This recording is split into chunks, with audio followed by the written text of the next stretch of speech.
friends. So, myself Vinod Reddy. I welcome all of you to this interesting subject called as cost and management accounting. It is not costing, it is cost and management accounting. The previously at IPCC level, the name of the paper was cost accounting. Even though we call it as costing, but the name of the paper was cost accounting. And in final, it was advanced management accounting. Advanced management accounting, which was a combination of cost management and quantitative techniques. Okay, but IPCC is not applicable for you now. This is not IPCC batch, correct or not? This is CA intermediate batch, correct or not? Right now, no new students can be enrolled for IPCC course. Hope everyone knows this, correct or not? So you are CA intermediate students, so forget that name now, IPCC. कभी by mistake मुंह में आ जाता है तो ठीक है, but you are an intermediate student, right? So for intermediate, the name of the subject is, what is the name of the subject? Cost and management accounting. ठीक है, तो बोलते वक्त आप बोल सकते हो शॉर्टकट में कॉस्टिंग के बैच के लिए जा रहे हैं, कॉस्टिंग का बैच कर रहे हैं, but actually the name of the paper is cost and management accounting. Okay, very first question of this batch, you tell me what is the meaning of cost, what is costing, what is cost accounting, what is cost management? कोई idea है क्या? What is cost से start करते हैं. What is cost? Yes, कोई बता सकता है? What is cost? Don't worry, you can answer. This is a participative batch. ठीक है, या पहले दिन कोई और एक्सपेक्टेड है आपको? कुछ मोटिवेशनल लेक्चर वगैरह एक्सपेक्टेड है क्या? Yes, cost is an expenditure incurred in something. In something means it may be producing the goods, rendering the service. We are rendering these services of education here, correct or not? We are running a coaching center. There is a cost involved for this or not? What is the cost? Study material printing cost, correct or not? Depreciation of furniture, office rent, classroom rent, quite possible. Electricity, salary to staff, telephone expenditure, stationery expenditure, depreciation of n number of things, correct or not? So there is a cost involved for this, correct है? अच्छा, फिर cost, price and value में क्या difference है? Cost and price is same. Some of you were also saying cost is a price. तो whether cost is a price, अच्छा, then whether cost is a value, the cost is a value, no. अच्छा, इसका मतलब आप बोल रहे हो कि these three terms are different. You are saying cost, price and value are different. Can you tell me the difference between these cost, price and value then? अगर difference है तो बता भी देना फिर मुझे. Cost, price and value बता सकते हो? What is cost, what is price and what is value? कोई बता सकता है मुझे? ये तीन टर्म डिफरेंट है आप बोल रहे हो. Yes, tell me. What is cost? Cost वो लड़की ने बताया, it is an expenditure incurred, that I understood. Price, cost plus profit is a price. Cost plus profit is price. अच्छा, प्राइस मतलब सेलिंग प्राइस है. फिर मतलब price, this word will be used by seller. Seller will charge a price. जो customer तो cost ही बोलेगा. Customer के लिए वैल्यू होता है. एंड कंज्यूमर के लिए क्या होता है? फिर कस्टमर के लिए वैल्यू होता है और कंज्यूमर के लिए क्या होता है? फिर there is a difference in customer and consumer. मेरे पापा ने मेरे लिए लैपटॉप परचेस किया तो मेरे पापा कस्टमर हो गए और मैं कंज्यूमर हो गए, बराबर है ना?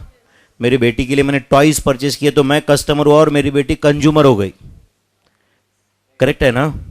कस्टमर एंड कंज्यूमर में भी डिफरेंस है ना. Sometimes it can be same also. मैंने अपने लिए खुद ये शर्ट बाय किया है तो I am a customer as well as consumer, correct और नॉट? बट मैं अपने बेटी के लिए टॉयज परचेस करता हूं तो I am the customer, consumer is my daughter, correct और not?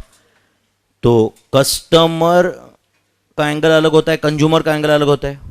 Value to the commodity is generally given by the consumer, end user of that commodity, correct? Value is the relative worth. तुम्हारे पापा ने तुम्हारे लिए admission लिया है यहाँ पे, but how Vinod Reddy teachers costing, इसके बारे में ओपिनियन तो आप दोगे ना, या आपके पापा देंगे? करेक्ट और not? Because ultimately you are the end user of this service, you are the end user of this product और सर्विस. ये हमारे एक्सपर्ट का प्रोडक्ट ही है ना एक बैच, मतलब. Are you understanding? ओके, तो कॉस्ट का मीनिंग आपने बताया, देखते एक एक करके डिफरेंस हम लोग. कॉस्ट का मीनिंग आपने बताया मुझे, cost is a expenditure incurred. Okay, price आपने मुझे बताया कि sir it is cost plus margin. And value क्या बताया आपने? Value is the relative worth in the minds of customers. Relative worth in the minds of customer. Customer को कितना satisfaction मिलता है. कई बार हम बोलते हैं ना कि हम लोग एक पर्टिकुलर चीज के लिए 100 रुपए पे किए यार, but it is not worth 100 rupees. It is not worth 100 rupees. Not value for money बोलते कि नहीं हम लोग? नॉट, बोलो, वैल्यू फॉर मनी. अगर यही चीज हमें 70 रुपीज में मिलती तो बेटर होता. यू कुड हैव सेड और नॉट? आपने कभी बोला रहेगा कि ठीक है ये मतलब मैं खराब नहीं बोल रहा हूं, बट 100 रुपीज के लिए वैल्यू नहीं है इसका. Not value for the money. Same thing if would have got in 70 rupees, it would have been good. Maybe sometimes you would have said like this.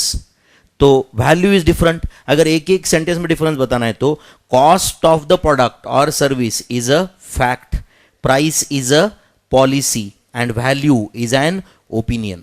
Value is an opinion.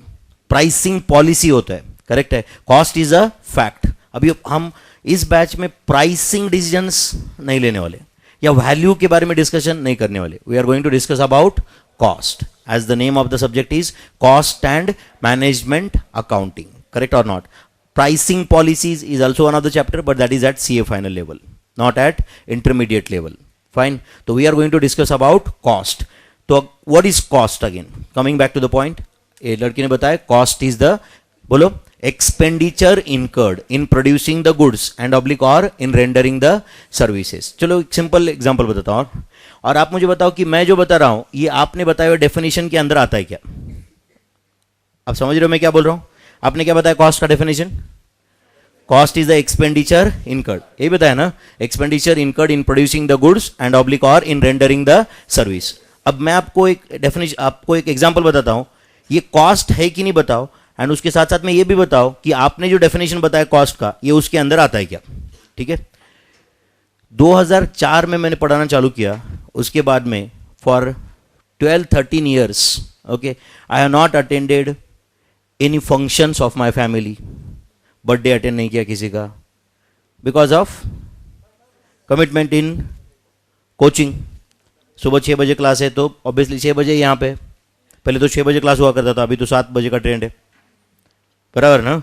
कोई function attend नहीं किया, कभी कोई right relative के पास गया नहीं. Is it a cost that I have paid for making my career? Is it a cost that I have paid in making my career? So is it coming in your definition? Expenditure incurred in producing the goods and oblique or rendering the services. Is it coming under your definition? आपका क्या definition था? Expenditure incurred in producing the goods and oblique or in rendering the service. समझा है नहीं? अच्छा बताओ, अगर यही टाइम जो मैंने 12 साल के करीबन 12-13 साल के करीबन 13-14 आवर्स ये टीचिंग के लिए दिए, यही काम यही टाइम अगर मैं किसी और एक्टिविटी के लिए देता तो I could have earn some money over there. Is it a cost for running a coaching centre? Is it a cost of running coaching center? Yes, it's a cost of running a coaching center, but it is not coming in your definition. तुम्हारा definition तो बहुत simple है फिर, correct और not? There are some other cost which are not included as per your definition. A simple definition, मैं गलत नहीं बोल रहा हूं, बट वो बहुत सिंपल डेफिनेशन हुआ. Cost is expenditure incurred. तो थोड़ा और ये डेफिनेशन का स्कोप बड़ा करते with a very simple wording. Cost is the monetary value of all sacrifices made to achieve an objective. समझा क्या? Cost is a monetary value of all sacrifices made. जो sacrifice, हाँ, तो अभी मेरे जेब में 200 रुपए थे, टेलीफोन बिल आया 150 रुपये, मैंने उसमें से 150 रुपये निकाल के दे दिए, तो आई have made a sacrifice, I have made a sacrifice of 150 rupees. क्यों मैंने टेलीफोन का बिल पे किया? क्योंकि टेलीफोन चाहिए ऑफिस के लिए, यस और नो, राइट? क्यों चाहिए? बिजनेस करने के लिए, अदरवाइज स्टूडेंट के फोन कैसे आएंगे? इसका मतलब इट्स अ बिजनेस एक्सपेंडिचर ना। मुझे कोई शौक नहीं था ना वो चीज का, right? That expenditure is incurred in order to run smoothly the business, correct है? तो this is the expenditure incurred, it is the, बोलो, expenditure incurred. But at the same time, there are some other costs which are not incurred, but they are there for a business.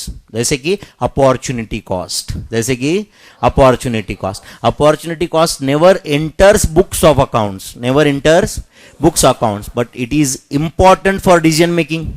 It is important for decision making. तो हम सिर्फ accounting नहीं करने वाले यहाँ पे, हम डिसीजंस भी लेने वाले। इसलिए अब सब्जेक्ट का नाम क्या है? Cost and management. Cost and management. जो बुक्स में आएगा वो तो अकाउंटिंग होगा, समझा या नहीं? जो पेपर पे आएगा, बुक्स में लिखा जाएगा, एंट्री किया जाएगा, वो तो अकाउंटिंग हुआ ना। बट आप बताओ, सिर्फ अकाउंटिंग डेटा जो है, is it sufficient for decision making? Accounting, whether decisions are taken only by using accounting data? No, there are some other factors also which are important for decision making, which are, bolo, important for decision making, but that cannot enter books of accounts, that cannot enter books of accounts. चलो अभी topic मिला तो मैं पहले दिन एक simple example बताता हूँ, अच्छे से ध्यान देना बच्चों, ओके? अभी ये पूरे बैच में, जिसमें करीबन 90 लेक्चर्स हो जाएंगे, समझ रहा है क्या? 90 lectures into 2 hours and 5 minutes, चलो 5 मिनट निकाल दो नॉर्मल लॉस, तो भी it is 180 hours, it is 180 hours। तो आप 15 मिनट में कंक्लूजन पे मत आओ कि आपको समझ रहा है नहीं समझ रहा है, सबसे पहली चीज, ओके? कोई भी एनी सब्जेक्ट, एनीथिंग, ओके? ऐसा होता है कि जो सीपीटी से उनको पता है, जो यहाँ पे थे, ऐसा नहीं है कि पहले 5 मिनट में सब कुछ क्लियर हो जाता है, 15 मिनट में सब कुछ क्लियर हो जाता है। It is a teacher is like a movie director, समझता है क्या आपको? मूवी का, and you are like an actor, you are like an actor, hero तुम ही हो बट डायरेक्टर मैं हूं, समझा ना? क्या डिफरेंस है? एग्जाम तुम्हें लिखना है, हीरोगिरी तुम्हें दिखाना है उधर, करेक्ट और नॉट? परफॉर्म तुम्हें करना है, मार्कशीट तुम्हारी आएगी, इज इट राइट और नॉट? बट अब मैं क्या डायरेक्टर हुआ फिर उसमें? अब डे नंबर 1 को मैं जो पढ़ा रहा हूं, डे नंबर 1 को, तो मुझे पता है कि ये डे नंबर 1 को स्टूडेंट को क्या नॉलेज है, इसको आज क्या बताना चाहिए, समझ रहा है क्या? ये कंसेप्ट उसको और 15 दिन के बाद क्लियर होगा। अभी मैं इतना बताता हूं, उसके बाद में तब उसको ये याद दिलाता हूं, ताकि दोनों क्लियर हो जाएगा। कोई अपने मूवी देखा रहेगा, ओके? आजकल तो most of the movies, even 90% of the movies, बस पहले कुछ तो एक सीन रहता है, उसके बाद में मूवी जाता है फ्लैशबैक में, बराबर है या नहीं? या पहले शुरुआत में तो किसी के ड्रीम्स में चलता रहता है कुछ। तो आपने पहले 10-15 मिनट मूवी देखा, समझो 15 मिनट देखा, एंड आपको कुछ भी नहीं समझ रहा है, कैरेक्टर्स भी नहीं समझ रहे, कौन किसका भाई है, क्या चल रहा है, पास्ट में प्रेजेंट चल रहा है, कुछ भी नहीं समझ रहा है। 15 मिनट आपने पूरे अटेंशन से देखा, पूरा 100% अटेंशन है, जैसे अभी आपका है, जो कुछ दिनों के बाद नहीं रहेगा, ठीक है? 15 मिनट आपने 100% अटेंशन से आपने देखा, फिर भी आपको कुछ नहीं समझ रहा है। क्या करते हो आप?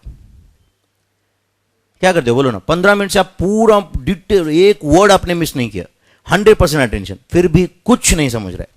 क्या करते हो मूवी में? वापस चले जाते हो? फिर क्या करते हो? और क्यूरियोसिटी से देखते हो ना? कोई बीच में आए तो हट भाई हट, पहले से कुछ नहीं समझ रहा है कि नहीं? पहले से कुछ नहीं समझ रहा है, बीच में मत आ। कोई बात कर रहा है तो चुप, पहले से कुछ नहीं समझ रहा है। Most of the times it is like that or not? अच्छा, क्लास में ऐसा हुआ तो 15-20 मिनट से पूरा ध्यान है, कुछ नहीं समझ रहा है, फिर इधर उधर कोई बोल रहा है ध्यान क्यों नहीं दे रहे, वैसे भी कुछ नहीं समझ रहे। अरे मूवी में भी तो कुछ नहीं समझ रहा था ना, तो और क्यूरियोसिटी से देखा ना तुमने, क्यों? टू नो मोर। आपको पता चला ठीक है भाई, इसका रेफरेंस कुछ आगे आएगा, बाद में सिचुएशन लिंक हो जाएगी। पहले 15 मिनट मूवी देखा था, आपने कुछ नहीं समझा, बाद में और 1 घंटा आगे चला, उसके बाद चलो हाँ मतलब शुरुआत में वो था, अच्छा इसके सपने में वो था, हाँ अब लग गया लिंक, अब पूरा समझा। मतलब आपको 1.5 घंटे के बाद सिर्फ वो 1.5 घंटे वाला पोर्शन नहीं समझा, 0 to 1.5 घंटे तक वो पूरा समझा ना, बट शुरुआत का जो 15 मिनट नहीं समझा था वो भी समझा ना अभी। क्यों? आप कंटिन्यू किए इसलिए। एग्जैक्टली अपोजिट अप्रोच बैचेस में होता है बच्चों का, करेक्ट है कि नहीं? मैं डे नंबर 1 को डिसाइड करूंगा, मुझे समझ आ गया। ऐसा नहीं होता है भाई। कोई जैसे मैंने बोला मूवी डायरेक्टर है, करेक्ट है। अब समझो मैं 3 इडियट्स डायरेक्ट कर रहा हूँ, मैं पहले दिन मान लो सब कास्ट को लेके आया डायरेक्ट लद्दाख में, और उनको बोला कि तुम्हारा कॉलेज में ये था, ऐसा ऐसा था, ये था, अब लास्ट सीन हमें ये करना है, तुम 10 साल के बाद मिले हो। हीरो बोलेगा कब मिले थे हम लोग, अभी तो कोई शुक। मतलब क्या, मूवी के वो सेम सीक्वेंस जिस सीक्वेंस में हम देखते हैं उस सीक्वेंस में शूट होता है क्या? समझा कि मैं क्या बोल रहा हूँ? उस सीक्वेंस में शूट हुआ रहेगा क्या? अच्छा बताओ, एक्टर को स्टोरी तो ठीक से पता है क्या? फिर वो डायरेक्टर बता रहा है ना उस समय पे, तो एक्टर का काम क्या है? उस समय जो डायरेक्टर बोल रहा है वो इंस्ट्रक्शन बस फॉलो करे, उसको प्रॉपर सीक्वेंस में जोड़ना, ये सब कुछ कंपाइल करना, ये काम किसी और का है, करेक्ट और नॉट? तो मैं अपना काम करता हूं, तुम अपना काम करो, बहुत सिंपल है कि नहीं? अपना अपना स्पेशलाइजेशन का काम कर, करेक्ट है। मैं अपना काम पूरी ईमानदारी से करूंगा, तुम अपना काम भी पूरी ईमानदारी से करना। जैसे डे नंबर 1 को यहाँ पे, right, I am able to see your great enthusiasm, correct, और great confidence, at the same time a hope, correct और not? But this should continue, correct. Problem यह है, मैं आपको पहले भी बोल चुका हूँ सीपीटी में, प्रॉब्लम यह है कि हमारा डे नंबर 1 को ही बहुत ज़्यादा कॉन्फिडेंस रहता है या बहुत ज़्यादा इंथुजियाज्म रहता है। आज तो कुछ लोग तो 6:15 बजे इधर थे, है कि नहीं? धीरे धीरे धीरे धीरे वो 6:30 हो जाता है, धीरे धीरे धीरे 6:55 को उठता है वो बेड से, है कि नहीं? एंड फिर एक आध दिन क्या सोचता है, अच्छा कल सर ने वो कॉन्सेप्ट स्टार्ट किया था, इसका मतलब आज प्रॉब्लम्स लेंगे उसके, उसी टाइप के लेंगे शायद, उसी टाइप के लेंगे शायद, तो आज मैं नहीं गया, चल सकता है। कुछ कुछ लोग तो आके पूछते हैं यहाँ पे, सर कल कुछ इंपॉर्टेंट पढ़ाने वाले हो क्या? कल कुछ इंपॉर्टेंट, अच्छा इंपॉर्टेंट नहीं पढ़ा रहे तो टीचर यहाँ पे आएगा, 600-700 बच्चे आके गोटे खेलेंगे हम लोग यहाँ पे सुबह सुबह। अरे एवरी लेक्चर इज इंपॉर्टेंट, यहाँ पे आके कुछ काम चल रहा है मतलब इट्स इंपॉर्टेंट ना। सुबह सुबह इतनी सुबह उठ के 2 घंटे यहाँ पे, राइट, टाइम पास करने के लिए तो कोई आएगा नहीं ना, सीधी सी बात है। देयर इज सम वर्क और नॉट, तो हर लेक्चर इंपॉर्टेंट है, राइट। आई वॉन्ट टू सी कि everybody is attending every lecture. आप समझ रहे हो क्या? Otherwise the value for this product, for this service can not be created. Value ये वर्ड यूज किया मैंने, कॉस्ट नहीं या प्राइस नहीं, समझाया नहीं। Value for this service can not be created if you don't attend each and every lecture, correct और not? एंड अगर आप नहीं करना चाहते हो तो don't waste your parents hard earn money, correct और नॉट? रहने दो उनके पास, कम से कम वो कुछ एंजॉय कर लेंगे उसमें, करेक्ट और नॉट? तुम अपना अपना घर पे बैठ के सब्जेक्ट पढ़ लेना, करेक्ट है ना? अगर आप हर रोज नहीं आने वाले हो तो इसका कोई वैल्यू क्रिएट नहीं होगा। एंड आई एश्योर यू कि आज से 90 लेक्चर्स कंप्लीट, अगर आप पूरा का पूरा 100% अटेंड कर लेते हो तो आपके दिमाग में ऐसा कोई डाउट नहीं रहेगा। समझ रहा है क्या? एंड इट्स नॉट दैट कि we take these only 90 lectures, उसके बाद में आपका जो सेकंड ग्रुप कंप्लीट होता है उसके बाद में अनदर 2.5 मंथ्स के बाद हम 7 डेज का एक रिवीजन लेते हैं उसमें, ताकि आप अगर बाई चांस थोड़ा बहुत जो चीज़ें भूल जाते हो, थोड़ा बहुत जो भी कुछ है वो वापस रिवाइज करके हम आपको लास्ट के 3 मंथ्स स्टडी लीव में भेज देते हैं। फिर बराबर है ना? लास्ट के 3 मंथ्स में जॉब पढ़ रहे हो उसके लिए, but for that your participation is very important, correct है? अगर आप रिस्पॉन्ड नहीं करोगे, पार्टिसिपेट नहीं करोगे, राइट, तो कुछ नहीं होगा। यहाँ पे बैठ के, राइट, बस टाइम पास के लिए नहीं आना है, right? You have to respond irrespective of your CPT score, let it be 100, let it be 190 और 195, everybody has got the equal chance of passing intermediate examination now, correct और not? तुम्हें 100 marks है तो कम चांस है, तुम्हें 190 marks है तो तुम्हें इंटरमीडिएट में 15-20 मार्क्स तो बोनस ही रहेंगे, ऐसा कुछ है क्या? नहीं है। Everybody has got the equal chance of passing this examination now it's your hard work. कई सारे अभी, राइट, आईपीसीसी का जो रिजल्ट आया, कई सारे सीपीटी का अच्छे अच्छे रिजल्ट्स है, इंटरमीडिएट में, लॉ में गया, टैक्स में गया, ये है। कई सारे बच्चे 100, 102, 105 मार्क्स वाले भी बोथ ग्रुप पास हुए, अच्छे मार्क्स से फर्स्ट ग्रुप पास हुआ है, 70+, 80+, 85+ मार्क्स है कई लोगों को कॉस्टिंग एंड एफएम में, previously it was together, correct है? बट इसका मतलब है it's all your hard work, and your hard work of another how many months? 9 months, correct or not? your hard work. Day number 1 को same, मैं पिछले ना 13 साल से देख रहा हूँ, day number 1 same to same ही चेहरे रहते सबके, ऐसे सेम रिएक्शन रहते, कुछ चेंज नहीं हुआ, राइट? सिर्फ टेक्नोलॉजी चेंज हो गई, फेसबुक आ गया, व्हाट्सअप आ गया, मोबाइल आ गया 13 साल में, बट डे नंबर 1 का जो स्टूडेंट का रिस्पॉन्स रहता है, देखने का तरीका रहता है, वो कभी चेंज नहीं हुआ।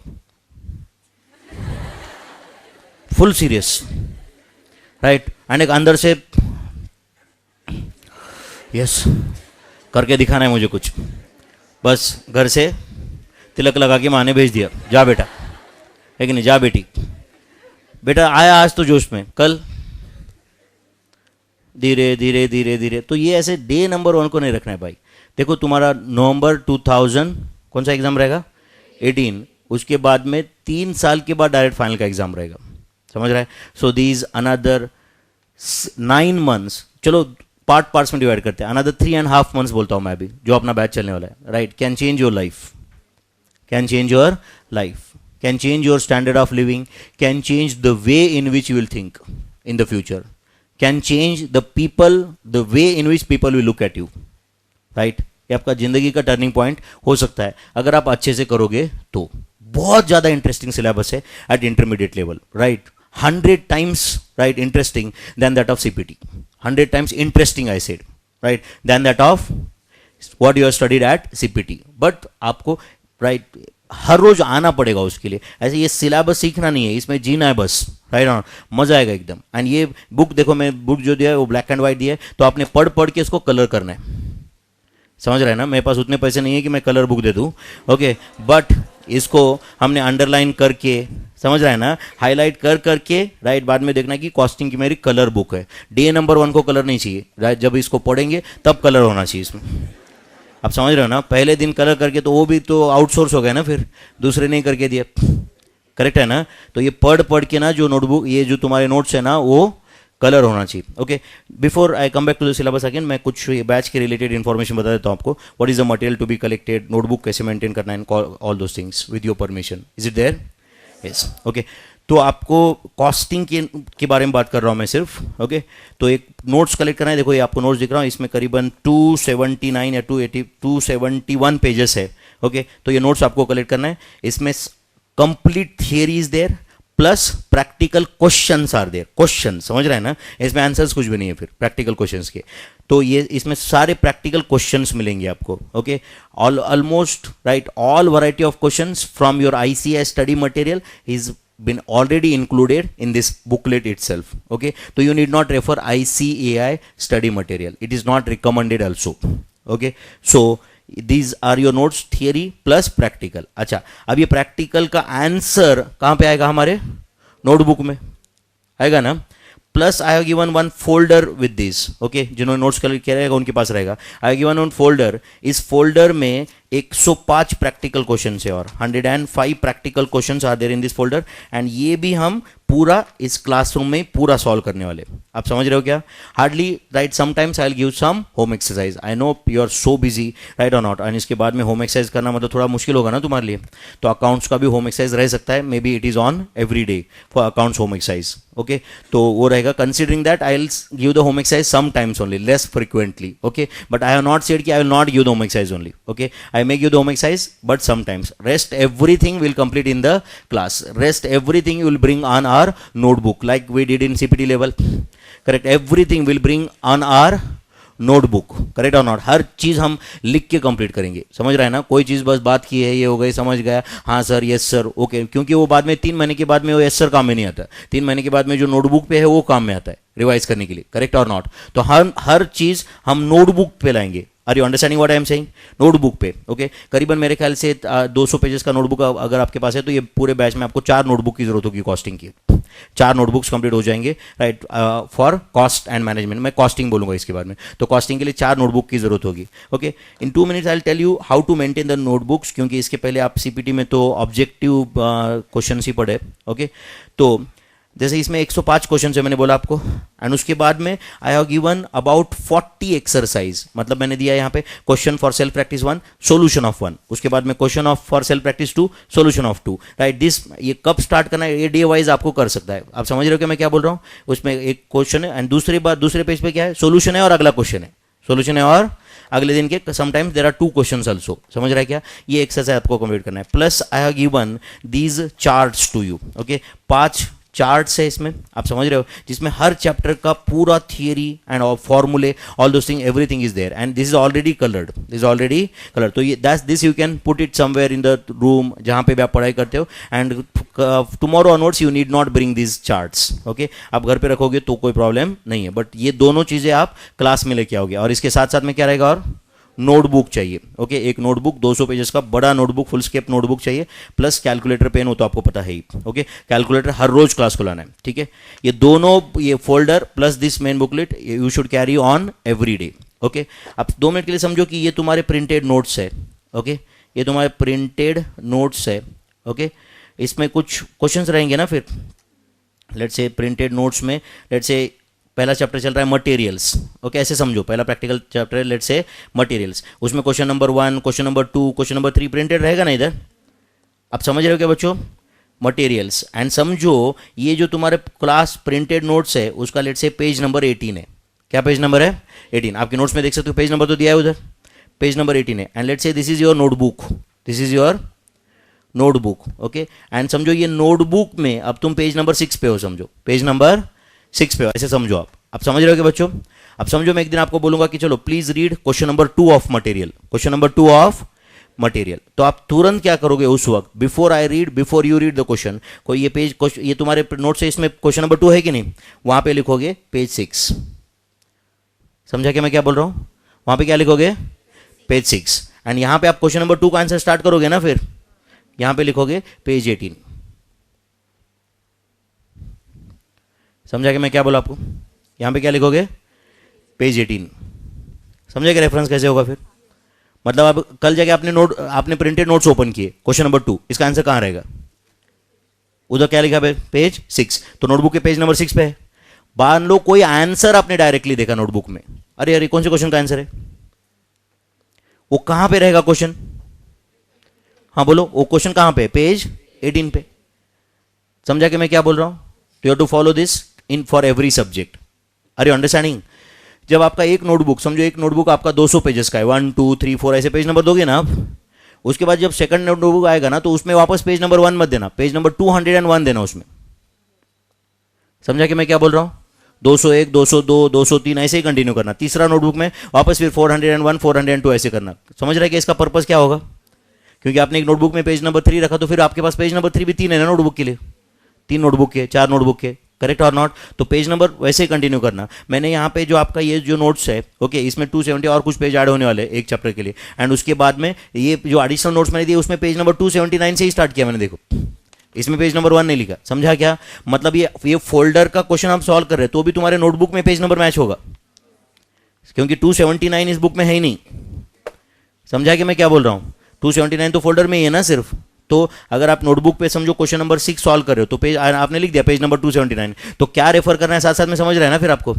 Are you getting this? तो नोटबुक अच्छे से मेंटेन करना है। देखो मैं वापस बता दूं, पूरा 100% completed notebook will also serve the purpose. समझ रहा है क्या? ये 3.5 महीने में आपको, अगर आप ये सोच रहे हो कि नहीं मैं घर जाके 8 घंटा पढ़ाई करूंगा, 10 घंटा, तो ये नहीं हो सकता। तुम्हारा क्लास का ड्यूरेशन ही इतना है। तो your strategy should be attend all the classes, attend all the classes with 100% attention.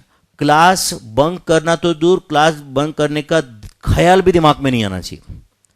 समझ में आ रहा है क्या? एक आध दिन लगेगा कि चलो, तो ऐसा वो ख्याल भी दिमाग में नहीं आना चाहिए। समझा कि मैं क्या बोल रहा हूं? एंड अगर ऐसा लास्ट डे तक आप मेंटेन कर सकते हो, बीच में डिस्ट्रैक्शंस आएंगे, बहुत सारे डिस्ट्रैक्शन होते हैं ना आजकल, राइट? ग्रुप होगा, बराबर है ना? फिर ग्रुप में 8-10 लोग आएंगे, करेक्ट और नॉट? उसमें सब कुछ पढ़ाई करने वाले तो नहीं रहेंगे ना, ग्रुप में लोग आएंगे, फिर वो डिस्ट्रैक्शन होगा। फिर ग्रुप वाले बोलेंगे चलो आज जाते हैं, आज ये लेक्चर, वैसे भी वो इंपॉर्टेंट नहीं, आज आके ऐसे ही टाइम पास करेंगे सर, बराबर है कि नहीं? ये वो चालू हो जाएगा। फिर धीरे धीरे किसी का बर्थडे आएगा, चलो बर्थडे के दिन, आज के दिन कॉलेज का ये आ गया, कुछ तो आ गया, कुछ तो आ गया। अगर आप शुरू हो गया मतलब तुम एक दिन खत्म करके छोड़ोगे उसको। शुरू भी नहीं करना है नौटंकी। समझा है नहीं क्या बोल रहा हूं मैं? राइट? ऐसे काम शुरू भी नहीं करना है। Are you getting this? क्योंकि एक दिन तुम राइट चालू किए ये, तो फिर वो चलता ही रहेगा। ओके, कोई भी डाउट रहा, either ask it in the class, after the class, before the class, no problem, but make sure that you are completing the syllabus actually. समझ रहा है ना? डोंट वरी कि तुम्हारा क्या सीपीटी का स्कोर था, अब मैं कैसे पूछूं सर को, क्या पूछूं, जो भी है भाई, राइट? डाउट बिना पूछे नालायक की तरह बैठने से अच्छा ही है ना कि डाउट पूछ के राइट वो क्लियर करना। करेक्ट है कि नहीं? डाउट बिना पूछे तो वैसे भी तुम्हारा एग्जाम में रिजल्ट आने वाला है ना फिर वो। Are you understanding this? तो डाउट पूछा करो यहाँ पे। ओके, हियर अपना क्लास का टाइम 7 बजे, फिर भी every day I will come before 6:45, in fact I will come by 6:30 6:35 itself. तो क्लास के पहले कोई डाउट पूछना है वो भी कर सकते हो। 6:30 6:35 को मैं यहाँ पे हर रोज रहूँगा। अब ऑफिशियली अपना क्लास 7 बजे स्टार्ट होता है, एंड 7 बजे मतलब 7 बजे स्टार्ट होता है। समझा कि मैं क्या बोल रहा हूँ? 7 मतलब 7 होता है, 7 मतलब 7:10 नहीं होता। आप समझ रहे हो ना? अपना इंडियन टाइम का मीनिंग क्या होता है? 7 मतलब अच्छा 7 बोल रहे हैं क्या, मतलब 7:15 बजे निकलेंगे, होता है ना ऐसे। कोई राइट ड्रामा है कहीं पे, मराठी नाटक है कहीं पे, 9:30 बजे, अच्छा 9:30 बजे क्या, ठीक है 9:45 बजे घर से निकलते, बराबर है कि नहीं? बराबर, मतलब टाइम पे पहुंचेंगे। उनको भी मालूम रहता है कि 9:30 बजे बोला मतलब 10:30 बजे आएगा वो, उसके हिसाब से भी टाइम बताते हो। इज इट राइट और नॉट? तो अपने क्लास हम प्रोफेशनल लोग हैं, तो अपना 7 मतलब क्या होता है? 7 होता है। 7 o'clock जो होता है ना, वो 7 o'clock ही होता है, वो 7:15 नहीं होता। समझ रहा है ना? 7 o'clock इंडियन स्टैंडर्ड टाइम होता है, तो वो हम फॉलो करेंगे। समझ रहा है ना? हाँ, जेन्युइन डिफिकल्टी है, 1-2 मिनट 5 मिनट लेट आता है, ऐसा कुछ नहीं कि क्लास में एंट्री नहीं हो सकता हो, right, but you should avoid it. In fact मैं आपको रिकमेंड करूंगा कि क्लास में आके बैठे 5-10 मिनट आराम से थोड़ा राइट सांस ले रहे, उसके बाद में क्लास स्टार्ट हुआ, उसमें ज़्यादा मजा आता है कभी भी। समझ रहा है ना? एंड उससे थोड़ा अंडरस्टैंडिंग का स्कोप भी बढ़ता है। करेक्ट और नॉट? अदरवाइज मैंने 7 बजे स्टार्ट कर दिया, तुम एंटर हो रहे हो 7:15 को, राइट, कोई तो प्रॉब्लम आज पढ़ चुके हैं अचानक से बीच में ही, करेक्ट और नॉट, वो फिर ग्रास्प नहीं होता है, करेक्ट और नॉट। एंड अगर ये क्वेश्चन भी आपकी जिंदगी चेंज कर सकता है आगे जाके। समझ रहा है कि नहीं? एक क्वेश्चन 12 मार्क का है, वो नहीं आया एंड आया, it can make a difference to pass or fail also, it can make a difference to your overall result also or not. So it is better recommended कि attend each and every class, right, each and every जो भी class होगा। आप समझ रहे हो क्या? Right, I will try to give holidays on Sunday, I will try, I said, okay, कोई कमिटमेंट नहीं है। समझ में आ रहा है? I will try to give holiday on Sunday, ऐसा कोई कमिटमेंट नहीं है, मुझे नहीं लगता कि मैं फुलफिल भी कर पाऊंगा, ओके। तो ये सब मैं कोशिश करूंगा। आप समझ रहे हो क्या? कोशिश करूंगा कि संडे को अपना क्लास ऑफ रहे, ओके, बट कोई ज़रूरी नहीं है, कंसिडरिंग दिस वास्ट सिलेबस। और ये सिलेबस हम 3.5 महीने में बहुत अच्छे से सुपर्ब तरीके से कंप्लीट करेंगे इफ़ यू रिस्पॉन्ड प्रॉपरली। तो तुम हो क्या मेरे साथ फिर? तो अगर आप यहाँ पे अच्छे से हर रोज ऐसे, अगर ये तुम्हारा अगर डिसिप्लिन लेवल एंड तक रहना बच्चों, क्या नहीं हो सकता? करेक्ट और नॉट? क्या नहीं हो सकता? मतलब अगर मुझे ऐसे जिंदगी में एक हाथ बैच लेना कि फर्स्ट डे से स्टूडेंट लास्ट डे तक ये अटेंशन लेवल है, बट ऐसा होता नहीं है। बट ऐसा थ्योरेटिकल डे नंबर 1 को लगता है हर बार कैसा होगा, हर बार एक होप रहता है ना ऐसा होगा, बट धीरे धीरे धीरे फिर कॉन्फिडेंस बढ़ता है बच्चों का। स्टूडेंट को लगता है कि नहीं नहीं यार, डांटता है सिर्फ, ये मारता पीटता थोड़ी है कि नहीं? ये सिर्फ क्या करेगा? सिर्फ बहुत ज़्यादा हुआ तो क्या करेगा? डांटेगा। और कुछ दिनों के बाद तो 10-15 दिन में आदत भी हो जाती है उसकी। अच्छा, डांट रहे क्या? है कि नहीं? बोलो सर, बोलो सर, कंटिन्यू करो सर, बहुत अच्छा लग रहा है सर, है कि नहीं? एंड कुछ लोगों को तो इनफैक्ट ना, अगर मैं 10-15 मिनट डांटा ना तो इतनी खुशी होती है उनको, पॉजिटिव एटीट्यूड उनसे सीखना चाहिए। मतलब वो सोचते कि ठीक है जो नहीं 15 मिनट डांटा ना कोई बात नहीं, बट 15 मिनट गए, ये क्या कम बात है क्या?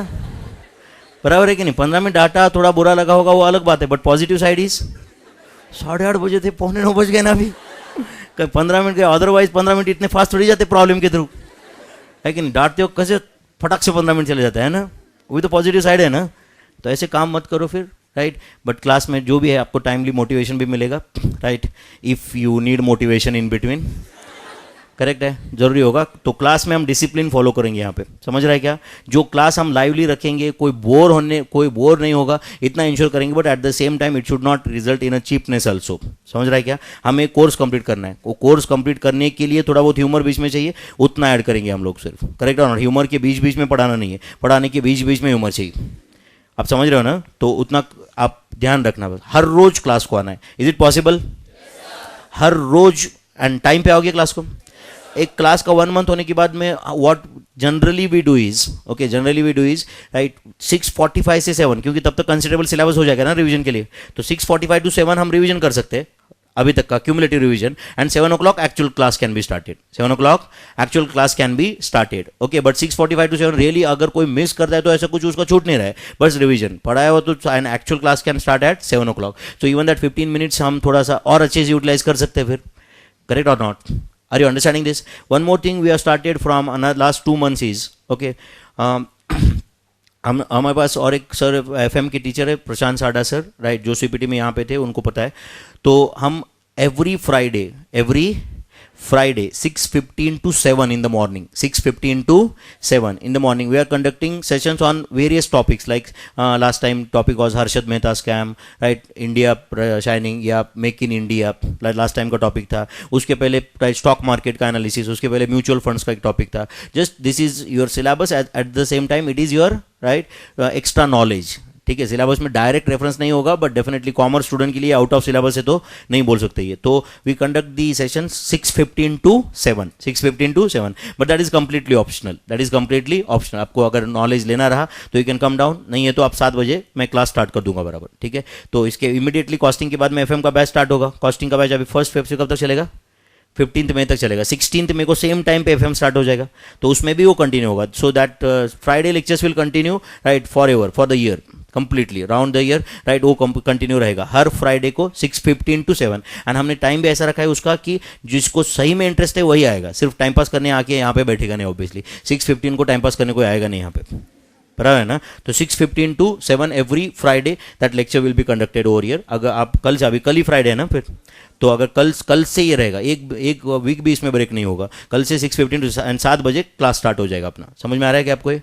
तो if you want to take the advantage of that tomorrow is going to be 7th session. तो ये 6 लेक्चर्स हम ऑलरेडी पिछले इसके पहले के 6 वीक कंप्लीट कर चुके. 7th है और this will continue very soon. It will become 50 century and all those things also. This will continue on every Friday. तो if you want to really take the advantage of that you can take. ठीक है, तो ये notebook कैसे maintain करना है समझा आपको? समझा?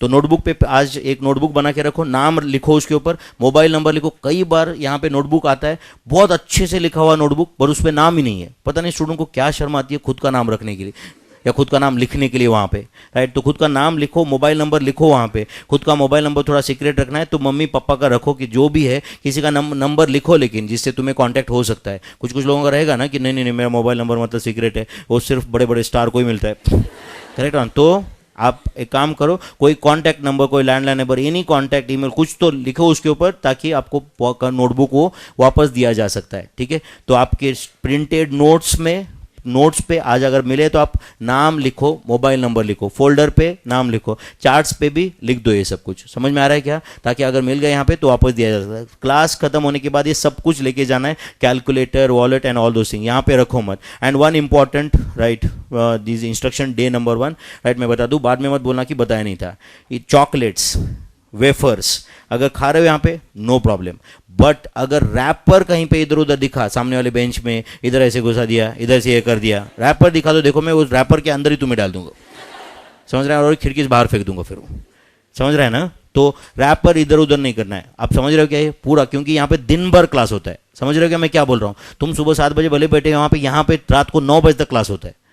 Are you understanding this? तो इधर रैपर डाला है, उधर रैपर च्युइंगम चिपका दिया नीचे से. इंडियन टिपिकल आदत है अपनी, है कि नहीं? इधर थोड़ा सा देखने का, इधर उधर कोई देख रहा है कि नहीं देख, कोई नहीं देख रहा, आराम से चिपका देने का वहाँ पे, है कि नहीं? ऐसी आदतें थोड़ा छोड़ दो अभी. ठीक है, हम लोग ना कल जाके ऑफिस में जाएंगे, बड़े बड़े फर्म्स में आर्टिकलशिप करेंगे, बड़े बड़े क्लाइंट्स रहेंगे हमारे, जैसे TCS में ऑडिट कर रहे, Tata consultancy services, Bajaj auto में ऑडिट करने गए, टेक महिंद्रा में ऑडिट करने गए. वहाँ पे बड़े बड़े अच्छे अच्छे कॉर्पोरेट कल्चर में तुम अगर च्युइंगम चिपकाओगे तो यार थोड़ा सा मुश्किल हो जाएगा. तो हम लोग ना अभी इंटरमीडिएट एंटर कर चुके हैं. CPT एक छोटा लेवल था, राइट. तुम भी छोटे थे उस वक्त, अभी आप थोड़े से बड़े हो चुके हो उसके कंपैरिजन में. तो बड़े तो हो गए वैसे, बट साथ साथ में थोड़ा मैच्योरिटी बनाना अपने आप में फिर. ठीक है, तो मुझे छोटी छोटी बात पे यहाँ पे डांटने के लिए मजबूर मत करना बाद में. ठीक है, सो ये बैच अदरवाइज बहुत स्मूथली कंडक्ट हो सकता है if you come to the class on every day and that too on time. On time पे आ सकते हो क्या आप? पॉसिबल है ये? या पहले 5-6 दिन? बस पहले 5-6 दिन तो नहीं होगा ना. देखो एक बार जिंदगी में ना ये ऐसे 1-3.5 महीने 100% अपना देखो, कर कंप्लीट 100% देखो तो देखो आप, फिर आपको समझेगा कि तुम में क्या पोटेंशियल है. समझ रहे हैं ना? मेरे जैसा सिंपल राइट मराठी मीडियम में जिला परिषद स्कूल में पढ़ा हुआ बच्चा अगर यहाँ पे तुम्हारे 700 बच्चों के सामने आके पढ़ा सकता है तो तुम तो कुछ भी कर सकते हो. That I know. करेक्ट और नॉट? तुम में तो मुझसे ज़्यादा कैलिबर है फिर. करेक्ट और नॉट? तुम कुछ भी कर सकते हो फिर. आप समझ रहे हो क्या बच्चों? सिंपल चीज़ है, राइट. तो तुम एक 100% अपना दे के देखो, फिर आपको समझेगा कि तुम में बहुत ज़्यादा पोटेंशियल है. आप समझ रहे हो क्या? बट वो करके देखो एक बार. आप समझ रहे हो ना? तुम कई सारे तुम ऐसे लोग एग्री करेंगे इस पे कि तुम्हें CPT में भले 130 मार्क है, 140 है, 150 है, but you are not utilise your 100%. Result pass है इसका मतलब ये नहीं कि तुमने 100% यूटिलाइज किया. इज इट राइट और नॉट? तुम अपने दिल पे हाथ रख के बताओ कि whether you have used your 100%, barring that revision batch में। मैं देखो रिवीजन बैच में लास्ट के 15-20 दिन में बहुत सीरियस माहौल था, बट तुम इमेजिन करो कि अगर तुम 3.5 महीने वैसा करते तो, या 3 महीने अगर वैसा रखते तो your score could have been better और नॉट। अच्छा ठीक है, चलो पास्ट का एनालिसिस नहीं करते बैठेंगे अभी, ओके, बट अब फ्यूचर तो चेंज हो सकता है ना, करेक्ट है। डे नंबर 1 है, इसलिए मैं बता रहा हूँ, मेरे पास ये कल से टाइम भी नहीं रहेगा, इतना सिलेबस वास्ट है, आप समझ रहे हो क्या। एंड सिलेबस वास्ट है इसलिए हम रन अप करेंगे क्या, फिर हम हर चीज डिटेल सुपर डिटेल में पढ़ेंगे, समझ रहा है क्या, बट उतना टाइम हमें चाहिए, फिर आप समझ रहे हो क्या, डिटेल में भी पढ़ना है, फास्ट भी करना है, ये कॉम्बिनेशन एट ए टाइम नहीं हो सकता। Class will be conducted on time, batch will end on time, batch will end on time, एक दिन से भी एक्सटेंड नहीं होगा, आप समझ रहे हो क्या है, राइट। बीच में जो भी अगर कोई एक आध कुछ लैकिंग होता है तो मे बी सैटरडे संडे को एक्स्ट्रा लेक्चर लिया जा सकता है, करेक्ट और not, but batch will end on time. समझ रहा है कि आपको, but you have to show your participation. कल से एक ऐसा स्टूडेंट में दिखना चाहिए कि सर बस पढ़ना है मुझे, करेक्ट है ना, डाउट लेके आओ, ये करो, राइट, पढ़ो आगे एडवांस में, कल पूछो यहाँ पे आके सर क्या क्या पढ़ाने वाले हो, आप पढ़ के आओ पहले से, और मजा आएगा ना उसमें, करेक्ट और नॉट। एंड डोंट थिंक कि बस ये टीचर पे हमने काम दे दिया, एंड कुछ लोगों का ये एटीट्यूड रहता है कि एक बार हमने टीचर अपॉइंट कर दिया, फीस भर दिया, इसका मतलब उसकी रिस्पॉन्सिबिलिटी हो गई हमें पास करना। अगर ऐसा होता बच्चों तो सीए कोर्स पे डायरेक्ट प्राइस टैग ही लगता ना, करेक्ट और नॉट। सीपीटी का 30,000 फीस, इंटरमीडिएट का 1,00,000 रुपए, फाइनल का 1.5-2 लाख रुपए, टोटल 3 लाख का डिग्री सीए डिग्री लिख के लोग ऐसे 3 लाख लिखते ना उसके ऊपर। अगर हर चीज ऐसे टीचर पे छोड़ी जा सकती होती तो, are you understanding this. Ultimate actor तो तुम ही हो ना, करेक्ट और परफॉर्म किसको करना है, परफॉर्म तो आपको ही करना है ना, करेक्ट और नॉट। यहां पे इसी क्लास में बैठे हुए बच्चों को 93 मार्क्स भी है, 91 भी है, राइट, 30 भी रहेंगे, 5 भी रहेंगे, हु नोज, करेक्ट और not. Ultimately depends on your seriousness eight the same time. ऐसा हर मैं अपने साइड से 100% दूंगा, अपने साइड से हम कोई कसर नहीं छोड़ेंगे, बट तुम्हारा काम हम कैसे कर सकते हैं ना, तुम्हारा काम तो तुम्हें ही करना पड़ेगा ना, आपको जो काम करना है, right, it is a mutual thing ना, ये टीम वर्क है ना, करेक्ट। एंड नेवर कंसिडर कि teacher is against the students, teacher एक फ्लो है, not against the student, it is with the students, हमें साथ में आके ये कंप्लीट करना है, समझ रहा है कि नहीं। मैंने डांट के तुमने ये करके कंप्लीट नहीं करना है, समझ रहा है कि नहीं। हमें साथ में, हमें आज एक हम मिले यहाँ पे, इतने कॉम्पिटेंट लोग हैं हम लोग, मैं गाइड करें, तुमसे थोड़ा सा एज में एक्सपीरियंस में ज़्यादा हूँ इसलिए मैं स्टेज पे हूँ, हम साथ में आके एज अ टीम हमें काम करना है, समझ रहा है ना, एज अ टीम हमें ये कंप्लीट करना है। ऐसा नहीं है कि कोई राइट सुपीरियर है कोई इन्फीरियर है यहाँ पे, बस हम एक टीम है एंड हमें एक टास्क दिया गया कि हमें राइट 90-95 डेज का टाइम है, या जो भी 3-3.5 महीने का टाइम है, और इसमें हमें एक सब्जेक्ट कंप्लीट करना है, एंड उसके लिए टाइम है हमारे पास सुबह 7 से 9, राइट। तो ये काम में ये काम करने एक एज अ टीम हमें कंप्लीट करना है, आप समझ रहे हो क्या बच्चों, as a team we have to complete this. ये हो सकता है क्या, ये हो सकता है क्या, that is not possible without your participation, समझ रहा है क्या। अगर आप पार्टिसिपेट करोगे तो ही मजा आएगा फिर इसमें, एंड अगर आप क्लास को जल्दी आ सकते हो, टाइम पे आ सकते हो, तो और मजा आएगा। 6:45 को रिवीजन लेंगे, अगर उसके पहले लास्ट बैच में हम देखा उसके पहले कुछ बचा देते तो even through the informal talks बात करके यहाँ पे और नॉलेज गेन किया जा सकता है ना, पॉसिबल है या नहीं है। एंड अगर सक्सेसफुल होना है सब जिंदगी में कुछ, सबसे पहला काम, सबसे पहला जल्दी उठना सीखो। कोई बिजनेस बड़ा नहीं हुआ सुबह 10 बजे उठ के, समझाया नहीं। कोई आदमी जिंदगी में सक्सेसफुल नहीं हुआ सुबह 11-11:30 बजे उठ के, समझाया नहीं। Are you understanding this. तो सबसे पहले तो हार्ड वर्किंग एबिलिटी सीखो, मेहनत करने के बिना कुछ नहीं होने वाला, कोई शॉर्टकट नहीं है, कुछ नहीं है, कुछ नहीं है। ये इतना पढ़ के पढ़ा तो हुआ क्या, उतना पढ़ के हुआ क्या, होगा क्या, ऐसा कुछ नहीं है। ये पूरा कंप्लीट करेंगे, समझ में आ रहा है ना, पूरा कंप्लीट ऑप्शन के साथ हमें पूरा पेपर सॉल्व करते आना चाहिए। सॉल्व एनी 3 आउट ऑफ 5 बोला तो हमें 5 सॉल्व करते आना चाहिए with in that time frame, with in that time frame, correct और नॉट। 2 चीजें, सिंपल चीज, राइट, कंसेप्चुअल क्लैरिटी एंड क्या चाहिए। हर टीचर हर बैच में डे नंबर 1 को यही बताता है कि what is required to pass the examination is conceptual clarity. It's said like that or not, concept should be very clear. I will not say anything else, even I will say the same thing, right? Conceptual clarity is at most, is essential to pass the examination. But let me only add one sentence in that. Conceptual clarity is essential but not sufficient to pass the exam. What I said, are you understanding? Conceptual clarity is essential but not sufficient. इसके बिना से ये नहीं हो सकते, but सिर्फ इसके साथ ये नहीं हो सकते। समझा है नहीं? What is important with that? Simple चीज है, आपको एग्जाम में क्या चाहिए होता है बोलो, accuracy plus speed. Accuracy plus speed दोनों इंपॉर्टेंट है ना एग्जाम ले। एक्यूरेसी आएगा कंसेप्चुअल क्लैरिटी से, एक्यूरेसी आएगा कंसेप्चुअल क्लैरिटी के, बट पास होने के लिए 2 चीजें जरूरी है ना, एक्यूरेसी प्लस स्पीड। तो कंसेप्चुअल क्लैरिटी से क्या आएगा? एक्यूरेसी। स्पीड कंसेप्चुअल क्लैरिटी से नहीं आएगा। करेक्ट और not? Speed will not come, you know everything, right, you have understood everything, but can you complete in that time frame is important, na, as far as exam is concerned. So the speed will come only with the practice. Speed will come only with the practice. तो हम अपने batch में ये दोनों चीज़ें करेंगे। समझा या नहीं? पहले तो कंसेप्ट क्लियर होना बहुत ज़रूरी है। हर चीज़ आपको patiencefully, late it B theory, late it be practical, what ever, right, बहुत पेशेंसफुली हम राइट पढ़ेंगे, यहाँ पे लिखेंगे नोटबुक में। आप समझ रहे हो क्या? लिखेंगे। अगर कोई लिख के दे रहा है टीचर, तो आपको ये नहीं करना है कि यार लिखने में क्या सेंस है, ऑल दोस थिंग, हर चीज़ थोड़ी लिखते हैं यहाँ पे। लिखो आप, क्योंकि बाद में क्या होता है, अब तुम पहले 3.5 महीने, उसके बाद 5.5 months का गैप है, उसके बाद तुम्हारा एग्जाम है, अगर हम फर्स्ट ग्रुप की बात करें तो। करेक्ट और नॉट?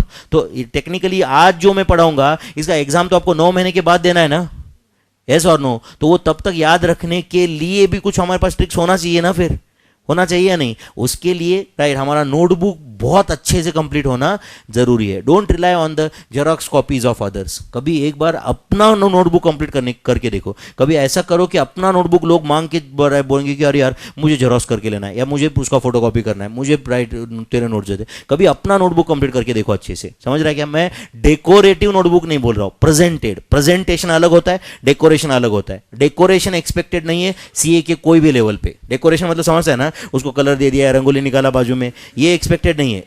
समझ रहा है कि नहीं? What is expected is a very good presentation, very good. As far as it is readable, it is written in a proper form, it's a good presentation. As far as it is what I said, readable, right or not, it is written in a proper format in which it is expected, right, it's a good presentation. कोई hand writing बहुत अच्छा ही होना चाहिए, right, और decorative करना इसकी कोई जरूरत नहीं है. It should be readable, it should be presented in the format in which it is expected. That is the only requirement of this intermediate as well as final level. कोई तुमसे decoration expected नहीं है.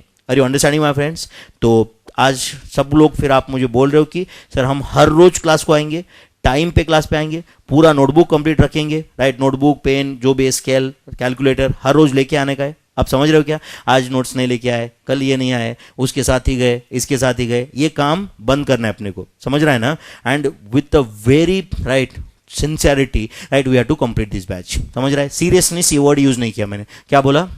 Sincerity. Correct और not? क्योंकि कुछ लोग seriously सो जाते, full serious माहौल में ऐसे सीरियसली देखते थे. अच्छा, वो सीरियस नहीं है क्या? फुल सीरियस है ना, बट कर क्या रहा है सीरियसली? समझ रहे हैं ना? हमें सीरियसनेस एक्सपेक्टेड नहीं है. क्या एक्सपेक्टेड है? सिंसियरिटी. एंड सिंसियरिटी के अंदर छुपा हुआ सीरियसनेस ऑटोमेटिक आता है फिर. करेक्ट है ना? तो हमें सिंसियरिटी एक्सपेक्टेड है. मैं पहले सीबीटी से बोल रहा हूँ, sincerity is what expected from CA students. कोई ऐसे तामझाम पढ़ाई का शो ऑफ नहीं करना है, पढ़ाई करना है. पढ़ाई का शो ऑफ, पढ़ाई, समझता है ना? मोस्ट ऑफ द टाइम्स हम क्या करते हैं? पढ़ाई का शो ऑफ. क्या कर रहा है? कोई आया घर पे, राइट, पूछ रहा है क्या कर रहा है? सीए. सीए है कि नहीं? 9 subjects, hundreds of case laws, thousands of pages, है ना, 10,000 sections. An ordinary person cannot do it, and rest are called as chartered accountants. ऐसे. बट एक्चुअल है क्या वैसे कुछ? एक्चुअल वैसा कुछ करते क्या हम लोग? बस फेसबुक, है कि नहीं? वो तो हाइट था, 9 months pain, only 2 people can understand. समझा होगा आपको? बराबर है कि नहीं? 9 months pain, only 2 persons on this earth can understand. One is intermediate student and another is किस मतलब स्टूडेंट का दिमाग कैसे चलता होगा यार. कुछ स्टूडेंट ऐसे, अभी जैसे कि तुम्हारा ये कॉस्टिंग के 4 नोटबुक, अकाउंट्स के 4-5, ये सब मिला के करीबन 25 एक नोटबुक तो फर्स्ट ग्रुप में भर जाएंगे. सब मिला के आपके 35 से 40 नोटबुक भर जाएंगे इंटरमीडिएट कोर्स में. उसके साथ में उसका study material, ICI study material, ये सब बाजू में रखा तो इतना बड़ा बन जाता है ना. उसके बाजू में बैठते ऐसे सेल्फी निकालते, है कि नहीं? एंड सीए स्टूडेंट इसके बाजू में बैठे, पढ़ेगा कुछ भी नहीं, but selfie with CA intermediate. बराबर है कि नहीं? एंड सीए इंटरमीडिएट, उसके बाद क्या? सीए इंटरमीडिएट, नेक्स्ट टाइम क्या? इंटरमीडिएट, फिर फाइनल इंटरमीडिएट, है कि नहीं? एंड फिर एमबीए, है कि नहीं? फिर सीए का स्कोप कम हो गया, है कि नहीं? वो तो अब वो नहीं करना है.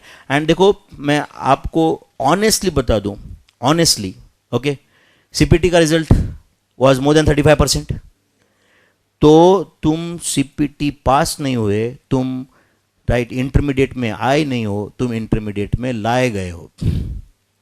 It's a trap. समझा क्या आपको? It's a trap. ट्रैप समझ आएगी आपको? बचपन में कहानी तो सुनी रहेगी ना, शेर को पकड़ना है, पहले बकरी लगा देते कहीं पे, तो बराबर है कि नहीं, आ गया शेर. अब तुम अगर अपने आप को शेर समझते हो ना, तो सीपीटी मतलब बकरी थी, बराबर है ना, तुम आ गए बराबर. अब पिंजरा कभी भी बंद हो सकता है. समझा है नहीं? अगर इसके बाहर तुम्हें निकलना है ना, तो तुम में वो हुनर होना चाहिए अभी कि वो ब्रेक करके बाहर जाए. करेक्ट. तुम अंदर तो आ गए अभी, अब बाहर जाओगे क्या, वो तुम पे डिपेंड करता है. समझा कि मैं क्या बोल रहा हूँ? सीए में CPT to intermediate, intermediate to final, final to let's say CA. अब बताओ इसमें सबसे ज्यादा स्टूडेंट कौन से लेवल पे फंसते रहेंगे? सबसे बड़ा फिल्टर कौन सा रहेगा?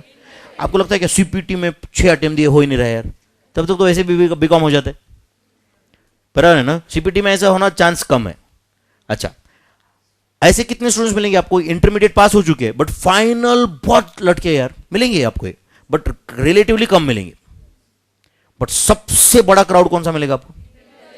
सीपीटी पास हुआ है बट लाइफ में कभी इंटरमीडिएट हुआ नहीं, बस 5-6 अटेम्प्ट दिए, 4 अटेम्प्ट दिए, 3 अटेम्प्ट दिए, छोड़ दिया उसके बाद में. ये बहुत बड़ा क्राउड मिलेगा. Now it's right up to you in which category you want to be. मैं आपको डे नंबर 1 को डिप्रेस नहीं करना चाहता, एट द सेम टाइम मैं आपको कोई रोजी पिक्चर क्रिएट भी नहीं करना चाहता. समझा है नहीं? मैं ये नहीं बोलना चाहता कि राइट कुछ कुछ अभी आपको आज ये भी सुनाई दे सकता है कि बस तुमने ये क्लास ज्वाइन कर लिया, यू आर सीए. वो तो टेलीब्रांड्स तो आपने देखा ही रहेगा ना, है कि नहीं? 2 दिन में गोरे बन जाओ. कितना? 2 दिन में गोरे बन जाओ. करे ना, पहले मैं बहुत काला था, कोई लड़की मुझे देखती नहीं थी, बराबर ना. फिर मैंने एक दिन वो क्रीम लगाया, मेरे दोस्त जॉन ने मुझे दिया था, एंड उसके बाद देखो, है कि नहीं, बराबर ना. इधर लड़की, इधर लड़की, हाय, है कि नहीं. All the best. ठीक है, तो ये क्लास ज्वाइन किया मतलब सीए कंप्लीट करना नहीं है. तुम नहीं पढ़ोगे नहीं होगे. समझा है नहीं? तुम पढ़ोगे, राइट. हम अपने साइड से 100% देंगे, अपने साइड से हम 100% देंगे. Rest up to you. Correct और नॉट? दुनिया का कोई क्लास अगर बोलता है कि ये क्लास में सीए होता है, तो अरे यार ऐसे करोड़ों रुपए लेके लोग खड़े हैं कि मेरे बेटे को सीए बना दो बस. समझा क्या? ऐसे लोग हैं. आपको पता है क्या है? Practising CA, right. परसों एक सीए आया यहाँ पे, राइट, एंड वो बोला कि सर मेरा राइट इतना बड़ा प्रैक्टिस है, मैं बेटा राइट इंटरमीडिएट में कुछ भी करो, सो पर्सनल कोचिंग करवाओ, घर पे आके कुछ जो आप बोलो मैं दे सकता हूँ, राइट. इसको ऐसा नहीं होता भाई. करेक्ट और नॉट? ऐसा नहीं होता है. करेक्ट और नॉट? सिर्फ एक ने ये कर लिया, ये पढ़ लिया, हो गए. तुम अगर पढ़ोगे नहीं, कुछ भी नहीं होगा. तुम अगर सिंसियर नहीं हो, कुछ भी नहीं होगा. एंड तुम सिंसियर हो तो सब कुछ है. समझा है नहीं? तुम अगर सिंसियर हो तो हम बस एक गाइडलाइन देंगे यहाँ पे, हर चीज हमारे साइड से जो पॉसिबल है वो करेंगे. करेक्ट और नॉट? तुम्हारा काम हम नहीं कर सकते, बहुत सिंपल. एंड अगर कोई बोल रहा है कि तुम्हारा भी काम हम करेंगे, वो चीटिंग है. समझा है? जो इम्पॉसिबल है वो प्रोमिस देके कोई मतलब नहीं है ना, राइट. मैं बोलूंगा कि नहीं नहीं नहीं बस अब बस तुम देखो अभी तुम कैसे सीए बनते हो, ऐसा नहीं होने वाला है.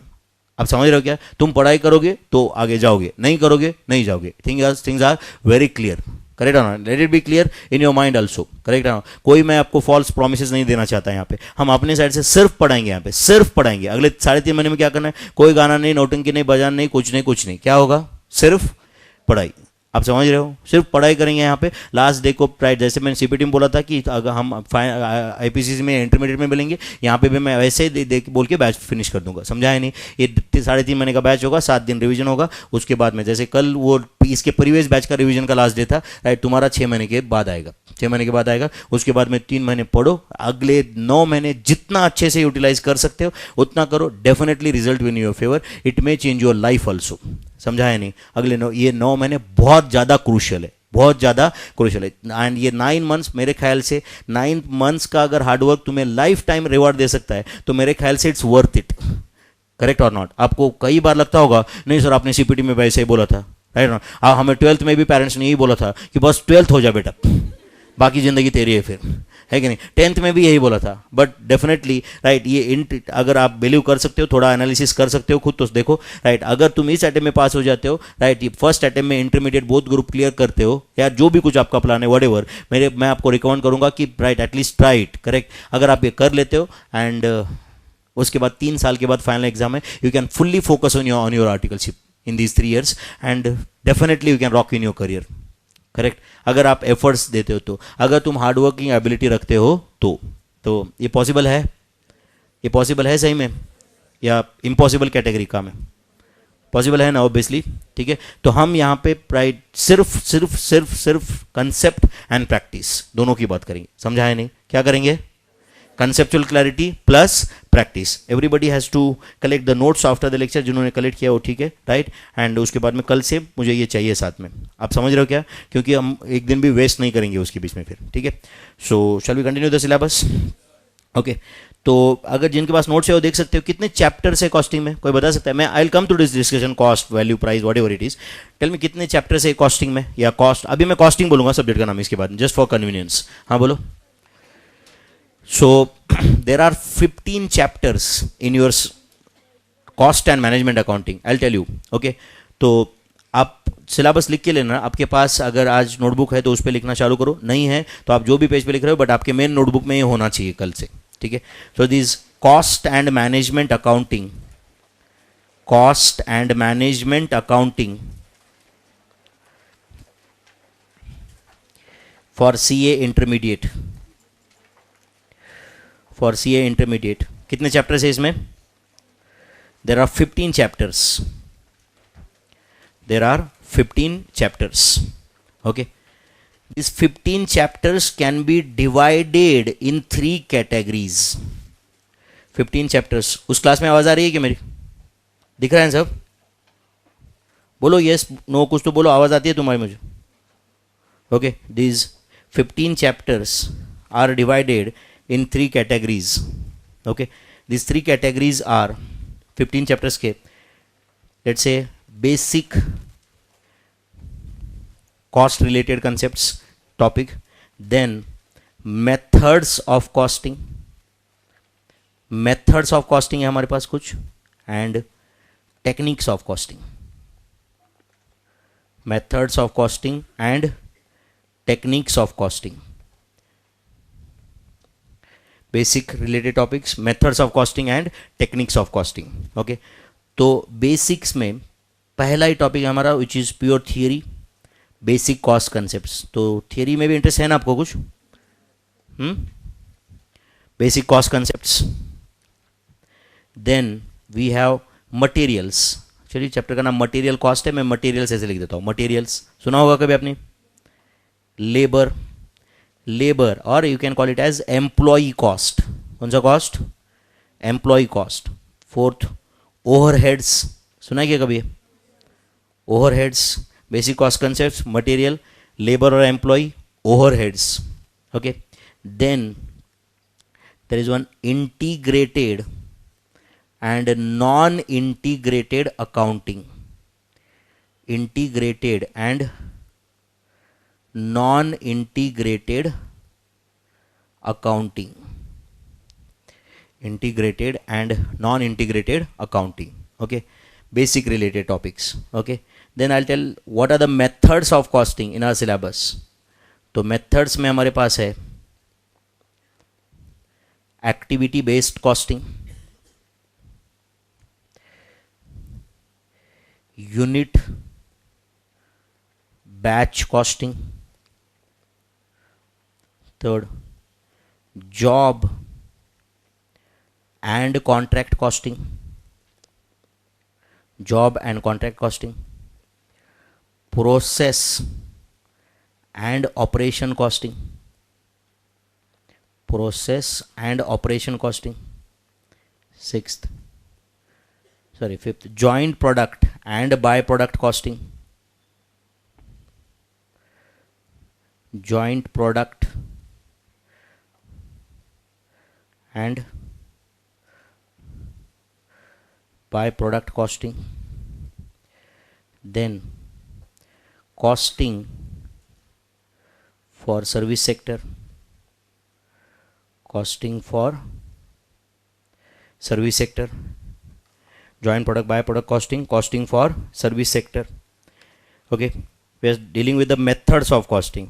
और हमारे पास मेथड्स, एक्टिविटी बेस्ड कॉस्टिंग लिखा आपने, unit and batch costing, job and contract costing, then process and operation costing लिख रहे हो क्या सब लोग, joint product and by product costing, costing for service sector. Then in techniques of costing we have marginal costing, सुना है क्या कभी? नहीं. Marginal costing, standard costing, marginal costing, standard costing. Third, budgets and budgetary control, budgets and budgetary control.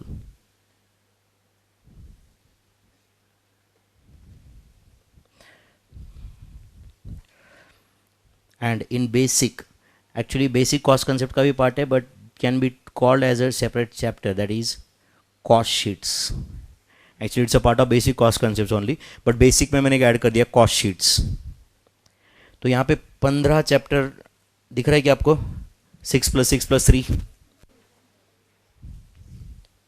समझ रहा है क्या आपको? तो सिलेबस को 3 पार्ट में डिवाइड करना, related topics, then methods of costing and techniques of costing. Basic related topics, methods of costing and techniques of costing. Basic cost concepts, material, labor and employee, overheads, integrated and non-integrated accounting, cost sheet. Methods of costing में कौन सा है? Activity based costing, unit and batch costing, job and contract costing, process and operation costing, joint product and by product costing, costing for service sector या service costing बोल सकते हो उसको, service costing. And techniques of costing में marginal, standard and budgets. कितने हो गए topic? 15. तुम्हारा स्टडी मटेरियल का इंडेक्स देखोगे तो उसमें you will find only 13 chapters, क्योंकि what I did is I have merge these 2 topics, unit batch costing and job and contract. मैंने वहाँ पे चैप्टर नंबर 1 ही दिया है उसको, तो एक ही चैप्टर किया है मैंने, unit batch job and contract costing. समझा क्या? इसकी वजह से सिर्फ एक नंबर कम होगा इंडेक्स में से, बट तुम्हारे सिलेबस में तो सब है. समझा क्या मैं क्या बोल रहा हूँ? And these integrated and non-integrated costing I have not added in the main notes, right? Notes for this will be separately provided to you. समझा क्या आपको? Will be separately provided. तो in short, in this booklet there are how many chapters? 14 chapters. There are 14 chapters, no? Correct. In this booklet there are 14 chapters, but your actual syllabus is 15 chapters. So one chapter integrated and non-integrated accounting notes will be separately provided to you. Okay. And आपको ये जो folder दिया गया, ये folder में ये सारे chapters के रैंडम क्वेश्चंस है, तो ये मैं आपको साथ साथ में ही सॉल्व करवा के ले लूँगा उसमें से. समझ में आ रहा है क्या है? तो basically you have to carry this main booklet and folder right to the class on every day. This charts you need not bring, आप घर पे रखो, ये तुम्हारे रिविजन पर्पज़ के लिए. तो नोटबुक तो ऑब्वियसली हर रोज लाना है. ठीक है. तो ये चैप्टर का नाम लिख दिया आपने. So today onwards, right, we will start the first chapter, that is basic cost concepts. ठीक है. मैं आपको बहुत ऑनेस्टली बता रहा हूँ बच्चों कि बेसिक कॉस्ट कंसेप्ट में यहाँ पे आप 100% ध्यान दो. इन स्पाइट ऑफ दैट कुछ आपके दिमाग में आएगा कि नहीं नहीं सर इस पे और क्लैरिटी चाहिए, और क्लैरिटी चाहिए, इसमें ऐसा होगा ऐसा होगा. एंड अगर ऐसा हो रहा है तो बहुत अच्छा हो रहा है, क्योंकि at least you are thinking. Are you getting this? ये क्लियर कब होगा? समझा क्या? धीरे धीरे जैसे हम आगे जाएंगे. वैसे फर्स्ट चैप्टर में ही उन्होंने क्या लिखा है? There are 3 techniques of costing, marginal costing, standard costing, budgets. ये फर्स्ट चैप्टर में लिखा है उन्होंने. बट मार्जिनल कॉस्टिंग एक टॉपिक है जिसपे मैं 10 लेक्चर लूंगा. तो आप बताओ बच्चों, मैं फर्स्ट चैप्टर में मार्जिनल कॉस्टिंग क्या होता है मैं यहाँ पे सर फोड़ू तो भी आपको उतना क्लैरिटी नहीं आएगा ना उसका, क्योंकि एक टॉपिक है जिसपे 10 लेक्चर लूंगा मैं. समझा या नहीं? बट फर्स्ट चैप्टर में उन्होंने क्या लिखा है? There are 3 techniques of costing, marginal costing, standard costing, budget. एंड तीनों के बारे में एक एक पैराग्राफ दिए. अब बताओ मैं एक पैराग्राफ के थ्रू आपको समझाऊं एंड 10 लेक्चर के थ्रू समझाऊं, देयर इज अ डिफरेंस और नॉट? राइट. पहला चैप्टर में लिखा है there are there are methods of costing, activity based costing, उसका उन्होंने एक्सप्लेनेशन लिया है. राइट. एक पैराग्राफ में एक्टिविटी बेस्ड कॉस्टिंग क्या है वो बताया गया. But definitely activity based costing ये चैप्टर से, इस पे मैं 6 लेक्चर लूंगा ना आपके लिए. यस और नो? प्रोसेस कॉस्टिंग, इस पे मैं 8 लेक्चर लूंगा ना आपको. तो डे नंबर 1 को मैं सिर्फ इतना बता सकता हूं कि these are the methods, these are the techniques. ये 90 लेक्चर्स का output will be definitely valuable. आप समझ रहे हो क्या? मैं एक दिन में आपको कुछ भी यहाँ पे मैजिकल ट्रिक नहीं है मेरे पास कि मैंने कर दिया और आपको आपके दिमाग में गया। डेफिनेट हर चीज़ हम बहुत स्लोली स्लोली बेसिक से स्टार्ट करेंगे, but I know what is to be explain at a particular point of time, what is not to be explain at a particular point of time. Are you understanding my friends? तो मेरे लिए कोई पहली बार किया हुआ काम नहीं है, हजारों स्टूडेंट्स को मैंने ये सब्जेक्ट में गाइड किया है। आप समझ रहे हो क्या? तो आपको बस ये फ्लो का एक पार्ट बनना है। Are you understand? एंड वो रेगुलर पार्ट बनना है, राइट और नॉट? पार्ट में आके वो उसको फ्लो को डिस्टर्ब नहीं करना है, आपके एंगल से भी और मेरे एंगल से भी। आप समझ रहे हो कि नहीं? क्योंकि मैंने पता होता है कि मुझे पहले चैप्टर में मैंने ये बता के रखा है, 5th चैप्टर में मैं आपको रेफरेंस देता हूँ तो हाँ पहले चैप्टर से स्टूडेंट को ये ऑलरेडी पता है, ये उसको पता नहीं है, ये एक्सप्लेन करना पड़ेगा। मेरे दिमाग में एक्जैक्टली है ना ये सब कुछ। अगर तुम एक दिन आए नहीं, दूसरे दिन आए, तीसरे दिन आए नहीं, तो मेरे लिए भी इट बिकम्स डिफिकल्ट और नॉट। क्यों? आप ये मत समझो कि जिस दिन आए नहीं थे सिर्फ उस दिन का गया, बट उस पर जो डिपेंडेंट कई सारी चीजें हैं उस दिन में भी आपका क्लैरिटी कम रहेगा ना। करेक्ट और नॉट? समझो मैंने पहले दिन बोल दिया कि variable cost includes prime cost and variable overheads, जो आएगा रेफरेंस मार्जिनल कॉस्टिंग में। मार्जिनल कॉस्टिंग में मैं बोलूंगा चलो सेल्स में से वेरिएबल कॉस्ट डिडक्ट करो, बट आपको तो वेरिएबल कॉस्ट ही पता नहीं है, वो तो मैंने पहले एक्सप्लेन किया है। बाकी जो लोग रेगुलर है उनको सब समझ रहे हैं, आपको लगेगा नहीं यार कुछ समझ नहीं रहा है, तो भी सर ऐसे कैसे आगे जा रहे, क्योंकि तुम थे ही नहीं ना उस वक्त जिस दिन समझाया था उस दिन तो थे नहीं। मैं कैसे समझाऊं यार वापस बार बार चीजें वही। करेक्ट और नॉट? मैं 2 बार 3 बार 4 बार, राइट? यहाँ पे कुछ ऐसा नहीं है कि कोई डायरेक्ट वीडियो चल रहा है। यहाँ पे मैं तुम्हारे चेहरे देख के, इवन दो आपको लगेगा कि सर इतने 600-700 बच्चे, अभी दूसरे 2 क्लासरूम पैक्ड है, तो उसमें आपको कैसे समझता है हमें समझ रहा है कि नहीं? और बॉस वो हमारा एक्सपीरियंस है। तुम्हारे यहाँ से देख के मैं सबका, राइट? तुम लास्ट वाला स्टूडेंट जो बैठा है उधर, तुम मुझे देख सकते हो क्या अच्छे से? इसका मतलब मैं भी तुम्हें देख सकता हूँ। डिस्टेंस तो उतना ही होता है ना, ए बी में और बी ए में। तुम मेरा चेहरा अच्छे से देख सकते हो कि नहीं? मेरे आंखें देख सकते हो ना, इसका मतलब मैं भी देख सकता हूं। समझा है नहीं? तुम जहां पे भी बैठे हो, आर यू अंडरस्टैंडिंग दिस? ये सब कुछ क्लियर दिखता है मुझे यहाँ पे। कोई, राइट? आप देखो, धीरे धीरे डेमो देखो इसका आगे, राइट नॉट? मुझे क्या क्या दिखता है और क्या क्या नहीं, ठीक है?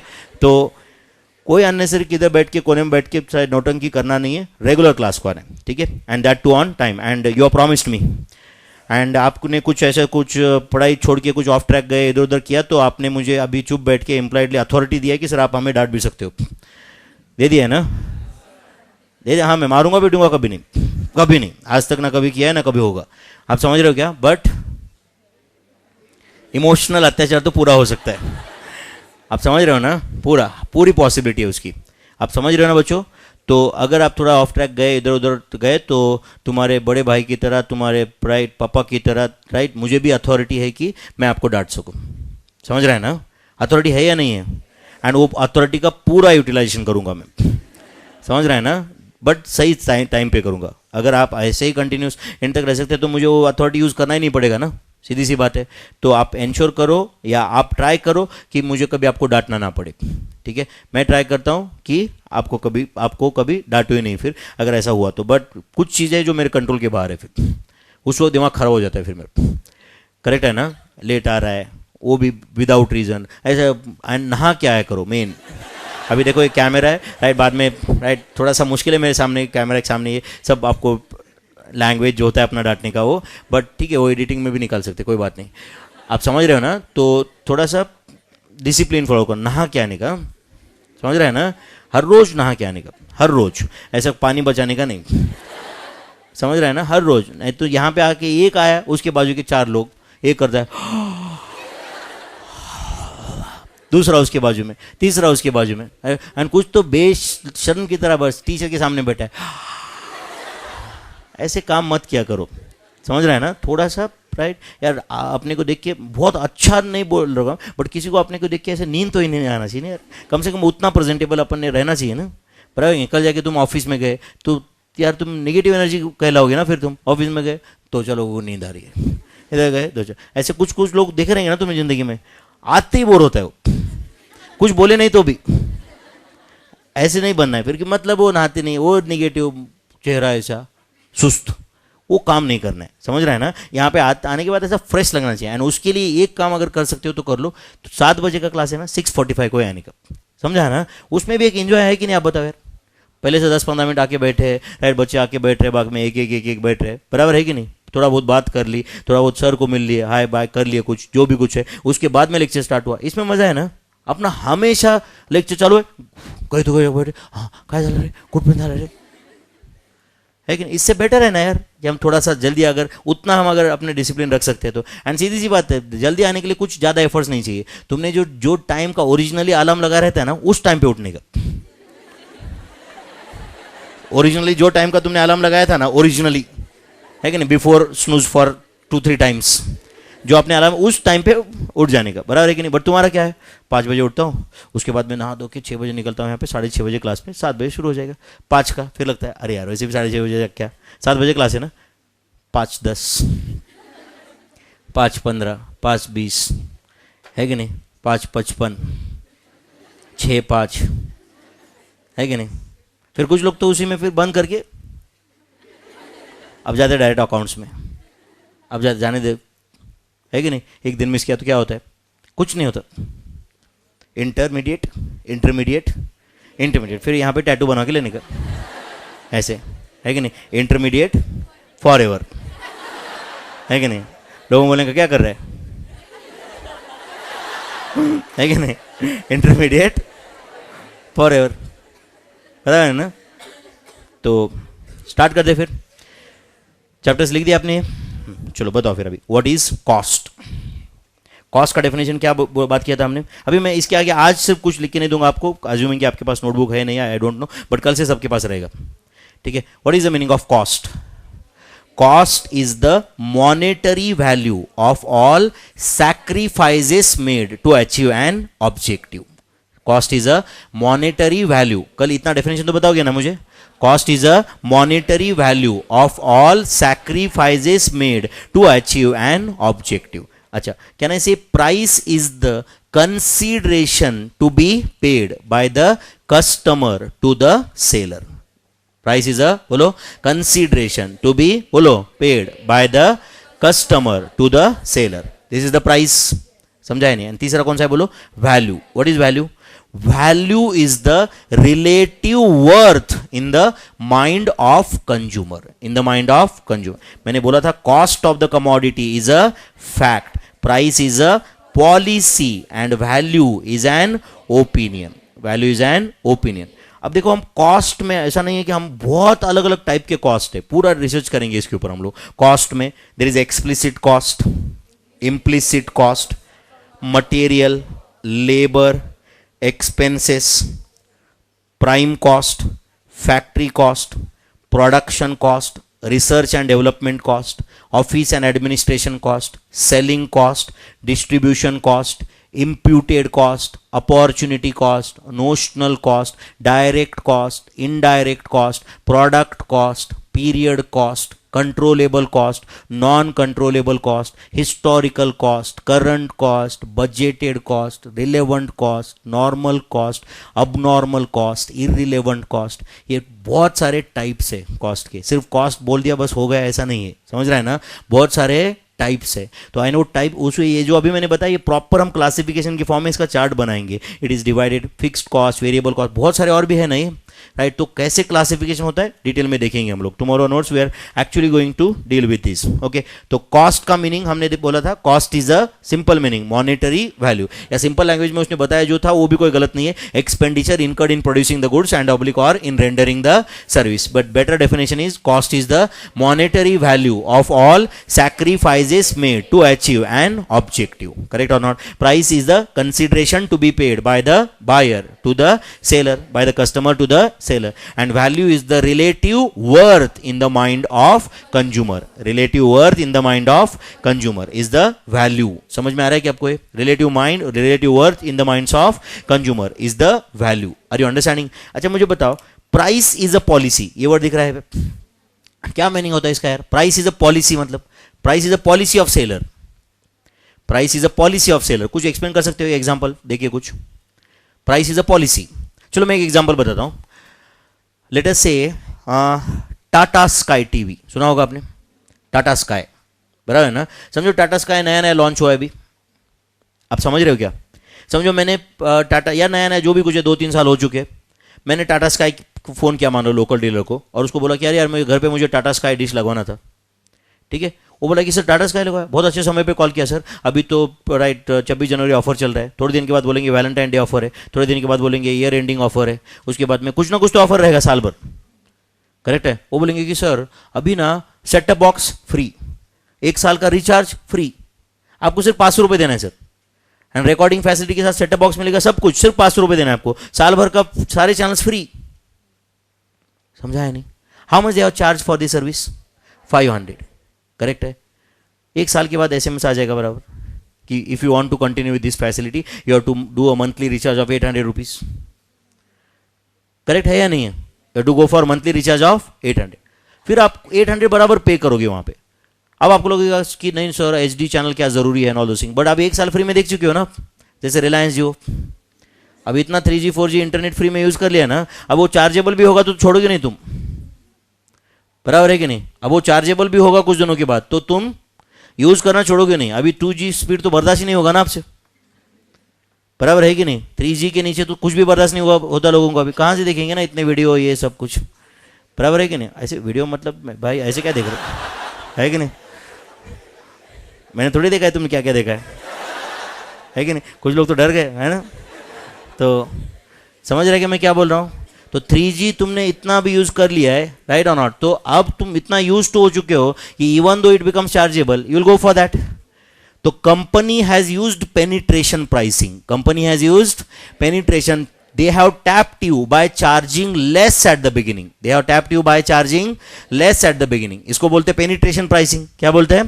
पेनिट्रेशन प्राइसिंग पॉलिसी है ना ये मैं आपको नॉलेज के लिए बता रहा हूँ पॉलिसी क्या होता है। अच्छा इसके अपोजिट लेट्स से कल जाके आईफोन 11 लॉन्च हुआ, समझो आईफोन 11, आईफोन 10 के बाद तो 11 आएगा ना, आईफोन 11 लॉन्च हुआ समझो, और उसका प्राइस है समझो 1,50,000 रुपीज। प्राइस कितना है? 1,50,000। अब बताओ बच्चों ये एग्जैक्टली अपोजिट है कि नहीं रिलायंस जियो के? Reliance Jio ने they charge less at the beginning and then they will increase the price or not. It was a penetration pricing, charging less at the beginning, tap the customer, customer को आदत लगाओ, धीरे धीरे थोड़ा थोड़ा price बढ़ाना चालू कर दो। Correct or not? Right? And by charging less you can kill the competition also. You can kill the competition. जो लोग उतना लॉस या कम प्रॉफिटेबिलिटी सस्टेन नहीं कर सकते तो they will take a exit from the market ना? Correct or not? And later on you can make the profit. They have charged a penetration pricing. अब बताओ आईफोन 11 शुरुआत में 1.5 लाख रुपए प्राइस रख रहे हैं, अब बताओ ये एग्जैक्टली अपोजिट है ना? This is called as skimming pricing. इसको क्या बोलते हैं? स्किमिंग। स्किमिंग समझता है ना? पहले क्रीम एब्सॉर्ब करो, स्किमिंग। समझा है नहीं?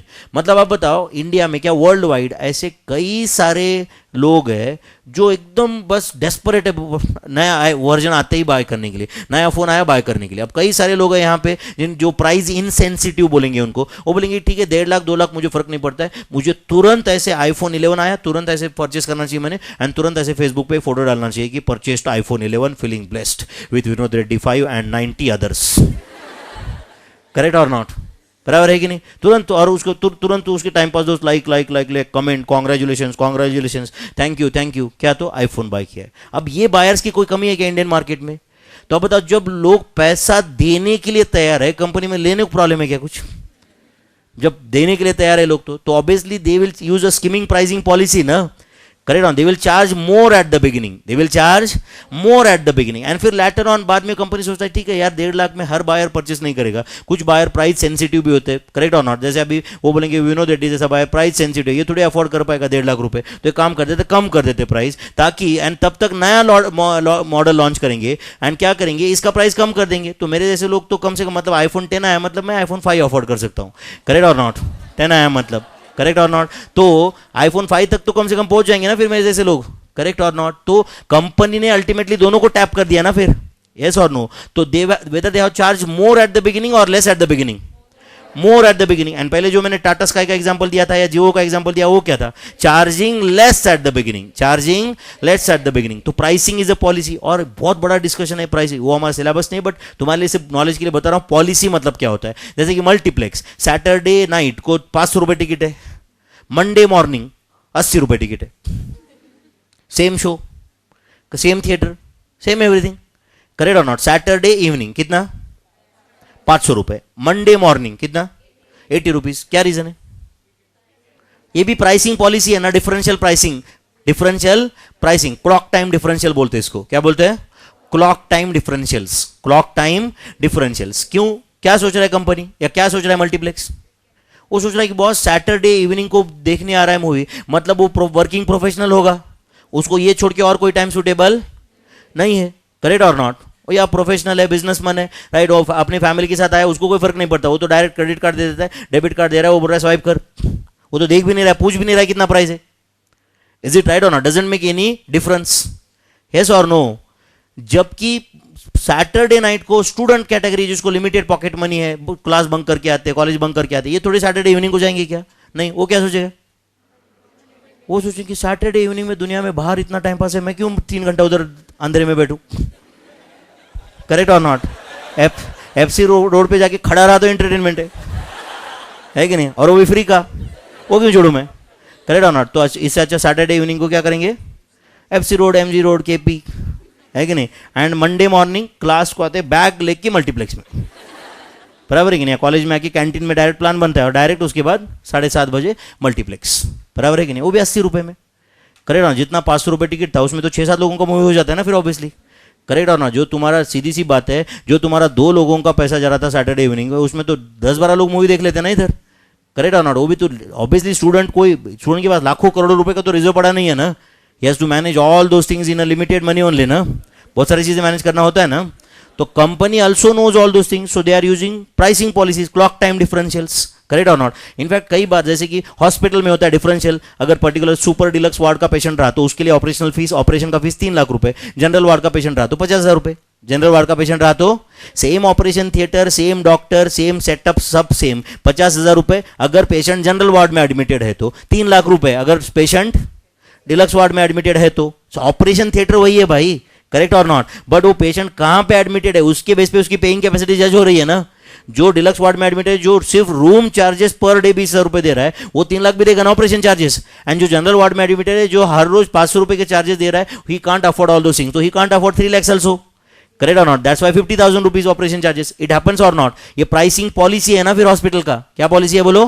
Pricing policy. करेक्ट. ये था अलग अलग टाइम पे अलग अलग प्राइस. अच्छा, अलग अलग दिन पे अलग अलग प्राइस भी होता है. अलग दिन पे जैसे कि महाबलेश्वर में जाओ, विंटर में जाओ, समर में जाओ, there is a different price.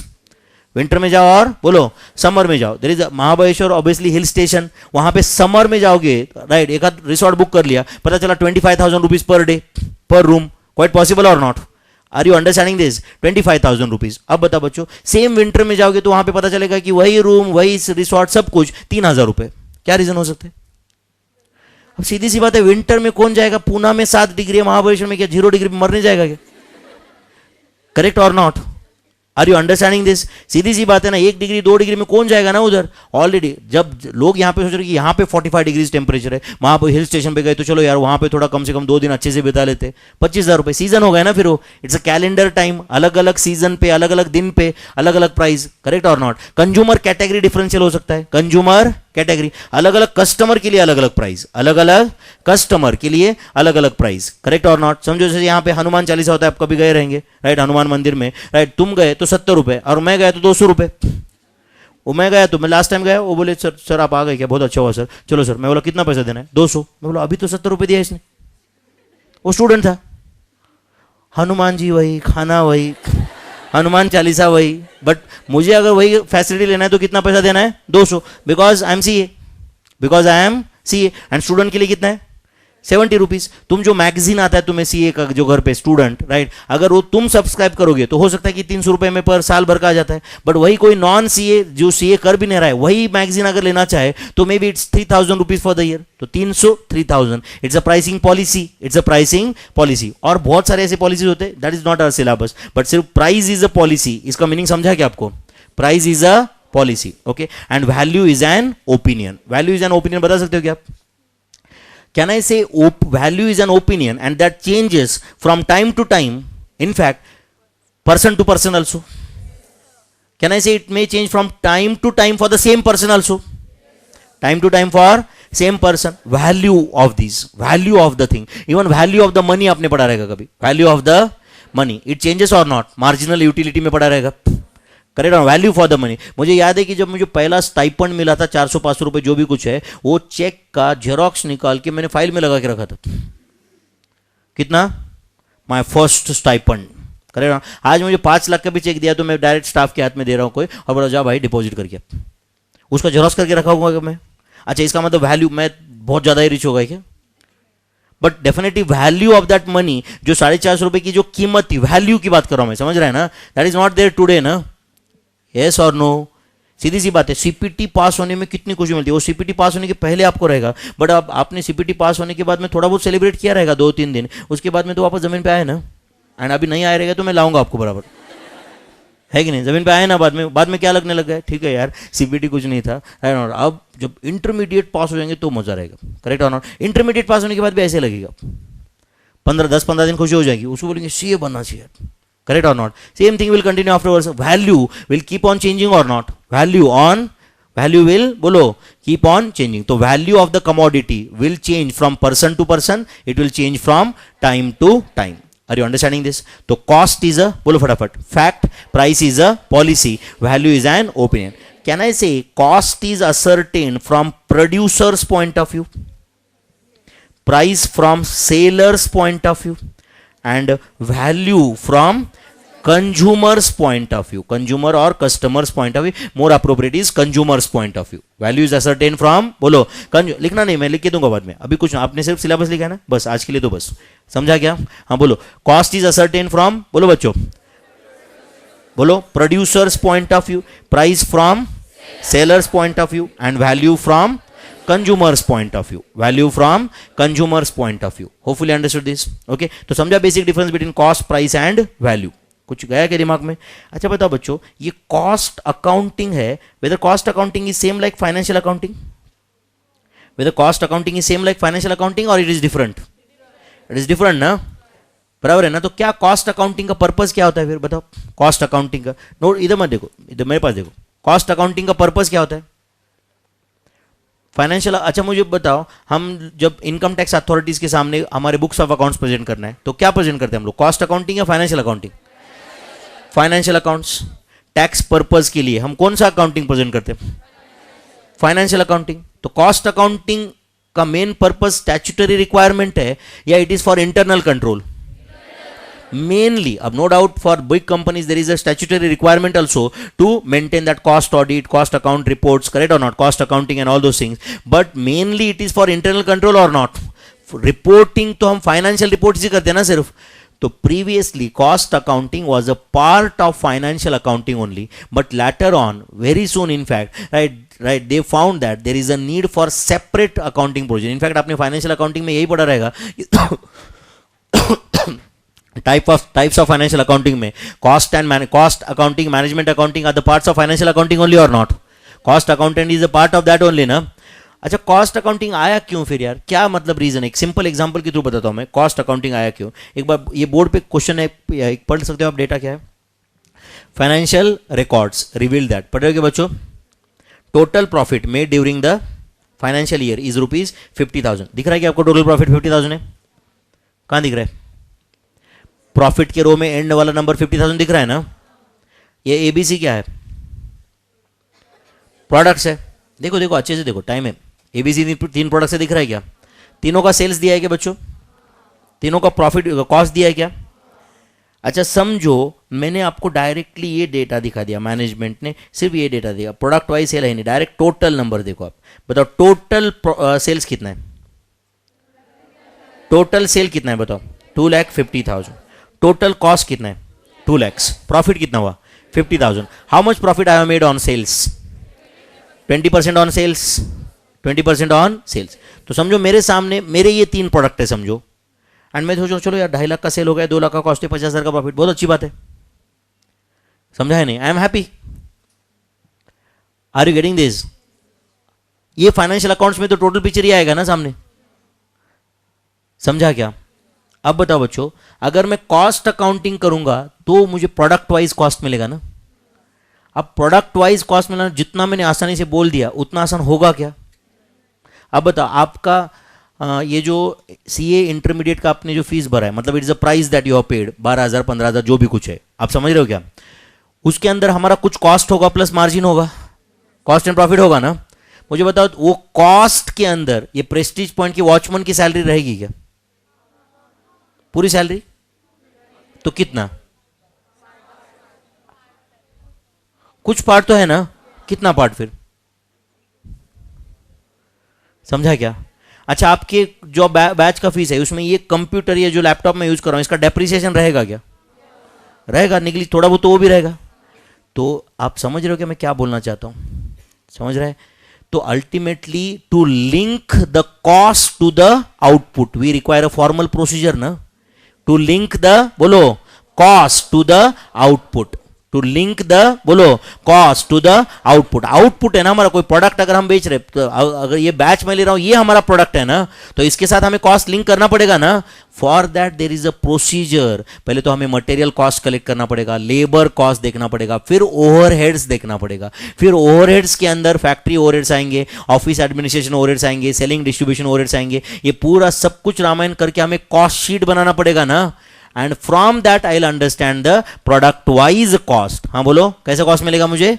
Product wise. तो it is very important to link that indirect cost to the output or not. Are you understanding my friends? अच्छा बताओ, ये क्लासरूम का रेंट होगा क्या? कुछ रेंट होगा ना? अच्छा, स्टाफ का सैलरी, कॉमन इलेक्ट्रिसिटी बिल।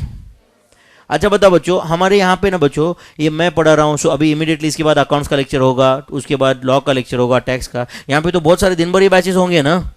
अब बताओ, ये जो कॉस्ट है ये हम कैसे शेयर करते रहेंगे फिर? या हम सब लोग प्रॉफिट और इक्वली बांट के लेते हैं 7 लोग? नहीं होगा ना, हर एक का रेवेन्यू अलग अलग है, हर एक का कॉस्ट अलग अलग होगा, होगा कि नहीं? तो अब बताओ बच्चों, ये कॉस्ट हम कैसे डिवाइड करते फिर? अब कैसे डिवाइड करते, इसके लिए पूरा कॉस्टिंग पढ़ना है हमें। इतना आसानी से ये हो सकता था तो ऑब्वियसली 3.5 महीने का बैच थोड़ी होता। इज इट राइट और नॉट? हमें we have to collect the cost, we have to classify the cost, we have to allocate the cost, we have to apportion the cost, we have to reapportion the cost, and then these products has to absorb the cost. Product has to absorb the cost. अभी कुछ नहीं समझ रहा है तो भी ध्यान देना पड़ेगा आपको, यही मैं बोल रहा था थोड़ी देर पहले। समझा या नहीं आपको? अब क्योंकि ये क्या है ये तो मैं आपको प्रैक्टिकल के थ्रू बताऊंगा ना, एक एक 2-2 घंटा एक एक कंसेप्ट पे आपको बैठ के बताऊंगा ना फिर उसके बाद। Correct or not? But to link these to our output, we have to collect the cost, we have to classify the cost. Correct or not? We have to allocate, we have to apportion, reapportion, and then the products will absorb this cost. Correct or not? तो detail में जाना पड़ेगा ना मैं आगे। Are you understanding this? समझ में आ रहा है? तो अब बताओ बच्चों, आई am happy with this overall picture, but आप बताओ, अगर हम प्रोडक्ट वाइज प्रॉफिटेबिलिटी फाइंड करते तो ए का सेल्स कितना था? देख रहे हैं कि हम लोग 1,25,000। बी का कितना था? बोलो 75,000। सी का कितना है? 50,000। कॉस्ट भी तीनों का अलग अलग दिख रहा है।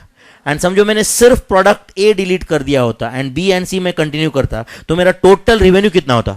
1,25,000 होता। टोटल रेवेन्यू 1,25,000 होता। टोटल कॉस्ट कितना होता? 70,000। तो 1,25,000 माइनस 70,000 कितना होता प्रॉफिट? 55,000 मेरा प्रॉफिट होता। 55,000 होता कि नहीं? 55,000 profit in a sale of 1,25,000 only.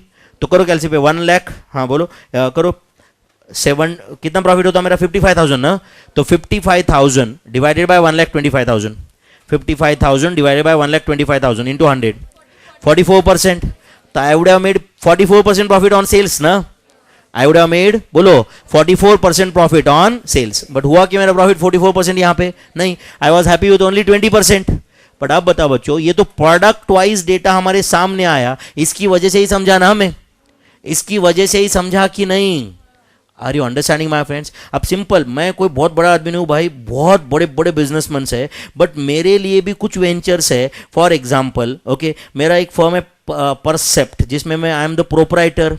At the same time, I am the director in Expert Professional Academy Private Limited. I am the owner of branches of VRSC, Vinod Reddy study centre. इसके 3 जगह पे library है पुणे में। आप समझ रहे हो क्या?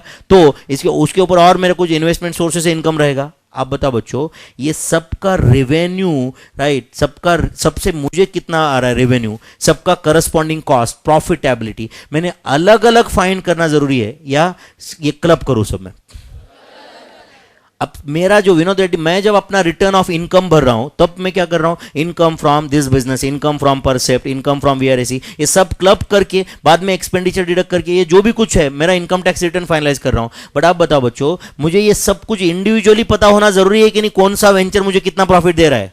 अदरवाइज पता चला कि ये Vinod Reddy study centre loss में जा रहा है और मुझे तो पता भी नहीं। बोला सर लॉस में जा रहा है, आपको पैसा पता कैसे नहीं चलेगा? अरे भाई मैंने सेपरेट अकाउंट ही नहीं देखा, सेपरेट कॉस्ट ही नहीं देखा। वहाँ पे कई सारे ऐसे लोग हैं जो मैंने एम्प्लॉय बोल के रख दिया, उसको मैं दोपहर में वीआरएसी में काम पे भेज देता हूँ, सुबह सुबह वो परसेंट में काम करता है। अब बताओ बच्चों, दोनों का अकाउंटिंग तो मुझे अलग अलग करना पड़ेगा ना? यस और नो? भले मैं सैलरी उसको 14,000 दे रहा हूँ, पर मंथ 14,000 दे रहा हूँ, पर 14,000 का क्या अलोकेशन होगा देखना पड़ेगा ना मुझे। अब क्या अलोकेशन होगा, even that is dependent on work he has done, time he has spent, तो ये सब रिकॉर्ड्स मेंटेन करना पड़ेगा ना मुझे। ये तो मेरे सारे, ये मेरे, मैं यहाँ पे प्रोप्राइटर था बोल के, अब बताओ उसमें अलग पार्टनरशिप है, इसमें अलग अलग पार्टनरशिप है, तो definitely right that allocation will become more important और नॉट? अलोकेशन विल बिकम, बोलो, मोर इंपॉर्टेंट। सीधी सी बात है, ये मान लो एक बड़ा कंपनी टाटा मोटर्स, मान लो 2000 एकड़ का राइट प्रीमाइसेस है, 2000 एकड़, यहाँ पे फैक्ट्री 7-8 गेट है समझो, राइट, अंदर ये प्रोडक्शन ऑफिस है, सेल्स ऑफिस है, बहुत सारे अलग अलग जगह, यहाँ पे प्रोडक्शन फ्लोर है, इधर एक मान लो टाटा सुमो बनती है, टाटा नैनो बनती है, समझ रहे क्या? यहाँ पे टाटा नैनो बन रही है। अब बताओ बच्चों, टाटा नैनो के कॉस्ट में यहाँ पे खड़ा हो जो वॉचमैन है उसके सैलरी का भी कुछ पोर्शन जाना चाहिए। बाहर एक बड़ा होर्डिंग लगा हुआ है, उस पर रणबीर कपूर का फोटो है, रणबीर कपूर के साथ 3 करोड़ का कॉन्ट्रैक्ट है, और रणबीर कपूर को जो 3 करोड़ दिए उसका भी कुछ कॉस्ट नैनो में जाना चाहिए। करेक्ट और नॉट? वहां पे क्या डायरेक्ट ऐसा आएगा कि फिर टाटा नैनो में रणबीर कपूर को इतना, ऐसा होगा क्या? सीधी सी बात है, there is a huge cost और not? There is a huge cost, तो वो आपको प्रोडक्शन के साथ लिंक करना पड़ेगा ना। Correct? Casual in a layman's understanding क्या होता है मोस्ट ऑफ द टाइम्स, जैसे कि अब सिंपल इंसिडेंस बताता हूँ, इसको कोई अदरवाइज मत लेना।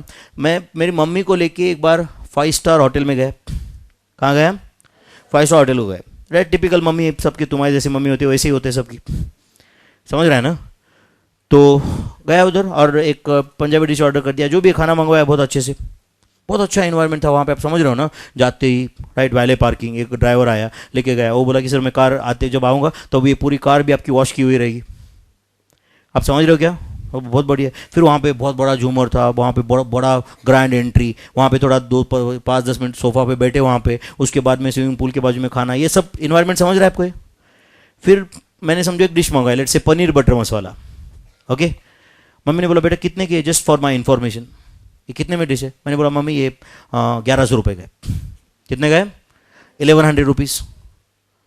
मम्मी बोला 1100, 20 रुपये इसका कॉस्ट है, मतलब 1080 रुपये प्रॉफिट। अब बताओ 1080 प्रॉफिट है क्या? ये तो बहुत सिंपल कॉस्टिंग हुआ ना फिर यार, है कि नहीं? मम्मी का कॉस्टिंग कैसे था? 10 रुपये का पनीर रहेंगे, बराबर है कि नहीं? बाकी मसाला वसाला सब मिला के 10 रुपये और, है कि नहीं? 20 रुपये, राइट, एंड 1100 रुपये चार्ज कर दिया। 1080 तो प्रॉफिट, टैक्स और जीएसटी वीएसटी तो कुछ मालूम ही नहीं, बराबर है कि नहीं? तो 1080 प्रॉफिट है। तो मम्मी की नज़र में क्या है? बस वो पनीर का कॉस्ट उतना ही है। मम्मी को मैं बोल रहा हूँ कि मम्मी अपन जब आए यहाँ पे, एक ड्राइवर कार लेके गया अपनी, उसको सैलरी रहेगा 20,000 रुपये। अच्छा, हम जब एंटर कर रहे थे, कितनी सुंदर लड़की ने गुड इवनिंग मैम बोला, गुड इवनिंग सर बोला, है कि नहीं? अरे वो लड़की 50,000 तो सैलरी लेती रहेगी, है कि नहीं? एंड समझो दिन में मान लो या पूरे महीने में मान लो 500 गुड इवनिंग करती है, तो एक गुड इवनिंग 100 रुपये का है ना, बराबर है कि नहीं? एक गुड इवनिंग 100 रुपये का है कि नहीं उसका? ये भी तो कॉस्ट है ना बॉस। हम वो झूमर के नीचे बैठे थे, वो कितने का? 50 लाख का झूमर रहेगा वो। उसका यूजफुल लाइफ 10 साल है, 15 साल है, 20 साल है, उसका डेप्रिसिएशन है ना। ये स्विमिंग पूल है देखो इतना, इसका मेंटेनेंस, करेक्ट और नॉट? अबो दैट ये प्रॉपर्टी पुणे के प्राइम एरिया में सिचुएटेड है, उसने लिया रहेगा 400 करोड़ में, उसका cost of finance. There are an number of cost और नॉट? हम मोस्ट ऑफ द टाइम, जैसे कि तुम बैठ के करते रहोगे, अरे विनोद कितना पैसा कमाता रहेगा यार, है कि नहीं? 700 आज का इनकम है इनटू देखो, अरे यार एक बैच में कमा रहे थे 1 करोड़, है कि नहीं? अच्छा, मैं ये नहीं बोल रहा हूँ कि भाई हम कोई लॉस में, बट जितना तुम सोच रहे हो उतना भी नहीं है भाई, करेक्ट और नॉट? तुम हमारा प्रॉफिट नहीं बता रहे हो, हमारा रेवेन्यू बता रहे हो, उसके अंदर कॉस्ट भी होता है कुछ। ये हॉल का सिर्फ 1 महीने का 1.5 लाख रुपए लाइट बिल आता है, आप समझ रहे हो कि नहीं? ये सब मिला के, आर यू अंडरस्टैंडिंग दिस? कुछ कॉस्ट भी होते कि नहीं हमारे लिए। जनरली स्टूडेंट के एंगल से क्या है, बराबर है कि नहीं? बस सबको जो भी कुछ है बस रेवेन्यू रेवेन्यू है। रेवेन्यू मतलब ही प्रॉफिट है। जनरली क्या होता है, लोगों का रेवेन्यू मतलब प्रॉफिट, एंड अपने लिए प्रॉफिट मतलब प्रॉफिट, समझ है ना? लोगों का grass is always green on other side. हमें दूसरे के बिजनेस का क्या दिखता है? सिर्फ रेवेन्यू मतलब ही प्रॉफिट। एंड अपना बिजनेस बहुत खर्चे है यार, तुम्हें रेवेन्यू दिख रहा है, तुम्हें क्या बताऊं, बहुत खर्चे, बहुत प्रॉब्लम्स है इसमें। बट दूसरे the moment it comes to others what happens, उसका रेवेन्यू मतलब भी profit. But the cost aspect has to be seen or not, cost aspect has to be seen or not. समझ में आ रहा है कि आपको ये? तो whether you understood the difference between cost, value and price, whether you understood the difference between cost, value and price, तो अलग अलग टाइप्स ऑफ कॉस्ट हमें सीखना है फिर, समझ रहा है? तो इसमें हम कल स्टार्ट करेंगे। अभी आप सबको आपको हिंट देके देखता हूँ, कुछ टाइम है इसलिए। क्लासिफिकेशन ऑफ कॉस्ट, कौन सा हम क्वेश्चन देखने वाले, अभी लिखो मत कुछ, कल वापस लिख के देता हूँ मैं। Classification of cost, there are 9 grounds for classifying, कल मैं वापस लिख के दूंगा, सिर्फ ध्यान दो यहाँ पे। Classification of cost, there are how many grounds? 9 grounds for classifying the cost. उसमें से पहला ग्राउंड मैं बताता हूं आपको, there is a payment based classification. कौन सा? Payment based classification. And payment based classification है एक्सप्लिसिट कॉस्ट एंड, हाँ बोलो, इम्प्लिसिट कॉस्ट। ये सुना होगा आपने कभी? Explicit cost can also be called as out of pocket cost. कौन सा कॉस्ट? और it can also be called as accounting cost. और implicit cost can also be called as imputed cost or opportunity cost or hidden cost or notional cost, hidden cost और notional cost। तो ये एक ground हुआ। ऐसे 9 grounds पे cost classify होता है। वो 9 ग्राउंड्स एक एक करके हम देखेंगे। तो पहला ग्राउंड कौन सा है बोलो? कल मैं आपको एक चार्ट भी बना के दूंगा इसका। हाँ बोलो, कौन सा है पहला? Payment based classification. कौन सा है बोलो? Explicit cost and implicit. Explicit implicit बोलो, अदरवाइज नोन एज, छोड़ो, explicit and implicit. Okay, will try to understand the difference between this explicit and implicit cost, explicit and implicit. Okay, फिर हम objectives of cost accounting, what is the role of cost and management accountant, सब देखेंगे। पहला chapter theory है, तो maybe it will take 7-8 lectures, तो वो theory. उसके बाद में तो पहले 4 चैप्टर जो है, देखो, बेसिक्स, मटेरियल, लेबर, ओवरहेड्स, इसमें हाफ थियरी हाफ प्रैक्टिकल है करीबन, आप समझ रहे हो क्या? एंड उसके बाद में complete focus will be practical. बाद में उसके बाद में हर चैप्टर में बस एक 15-20 मिनट, आधे घंटे का थियरी, उसके बाद straight it will go to practical. समझ रहा है क्या? बट पहले 4 चैप्टर्स में बहुत ज़्यादा थियरी भी है, क्योंकि ये बेसिक रिलेटेड है ना। एक बार एक क्लियर हो गया, उसके बाद में purely focus will shift to practical part. समझ रहा है कि आपको ये? तो करीबन आपको एक बैच में पहले एक महीने भर में ऐसा लगेगा कि सर बहुत एक्सप्लेनेशन देते, पढ़ाते, उसके बाद में कुछ लिख के देते, बट उसके बाद में आपको एक लगेगा कि बड़े बड़े प्रॉब्लम सॉल्व करके लेते बस। समझा है नहीं? ये 2 फेजेस है अपने बैच के। एनीवे, चलो, what is explicit and implicit cost? Explicit cost क्या होता है बोलो? सिंपल डिफरेंस अगर देखना है तो explicit cost involves payment, explicit cost involves payment, implicit cost no payment is involved here। समझा है नहीं?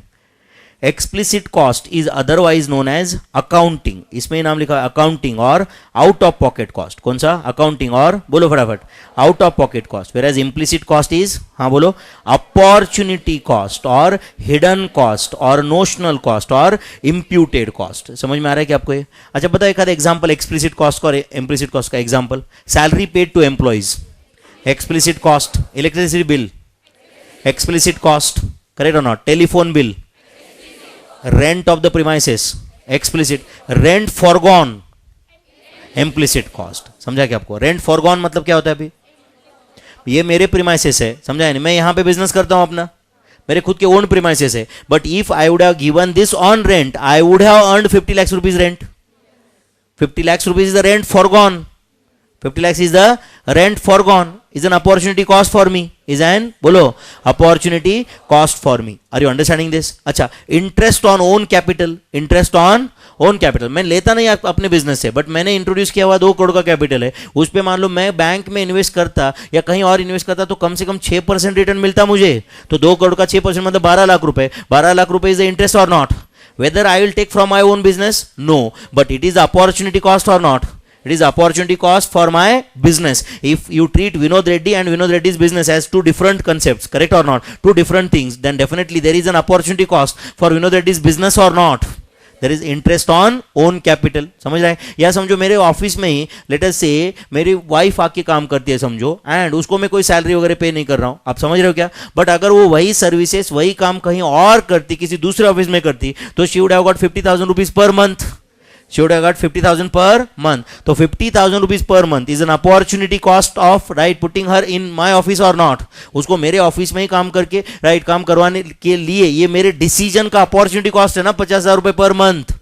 समझा? Which is an imputed cost or implicit cost. Hopefully understood this. तो एक्सप्लिसिट एंड इम्प्लिसिट. ओके, अब बताओ explicit cost is used for accounting and decision making. Explicit cost is used for बोलो accounting and decision making, whereas implicit cost is used only for decision making. इसका मतलब है explicit cost is recorded in books of accounts and it is not recorded. समझा या नहीं? अब बताओ बच्चों, कभी देखा है कि आपने profit and loss account debit to opportunity cost? अच्छा समझो मैं आपको बोलूँ कि या तो समझो मैंने अपना इनकम टैक्स रिटर्न फाइल कर दिया एंड उसमें ह्यूज लॉस दिखा दिया, ह्यूज लॉस दिखा दिया. इनकम टैक्स ऑफिसर आ गया मेरे सामने और मैं उसको मेरे अकाउंट्स दिखा रहा हूँ और उसमें एक एंट्री किया हुआ है income and expenditure account debit to cost of not becoming an engineer. वो बोला क्या है भाई, ये कौन सी एंट्री, समझा मुझे?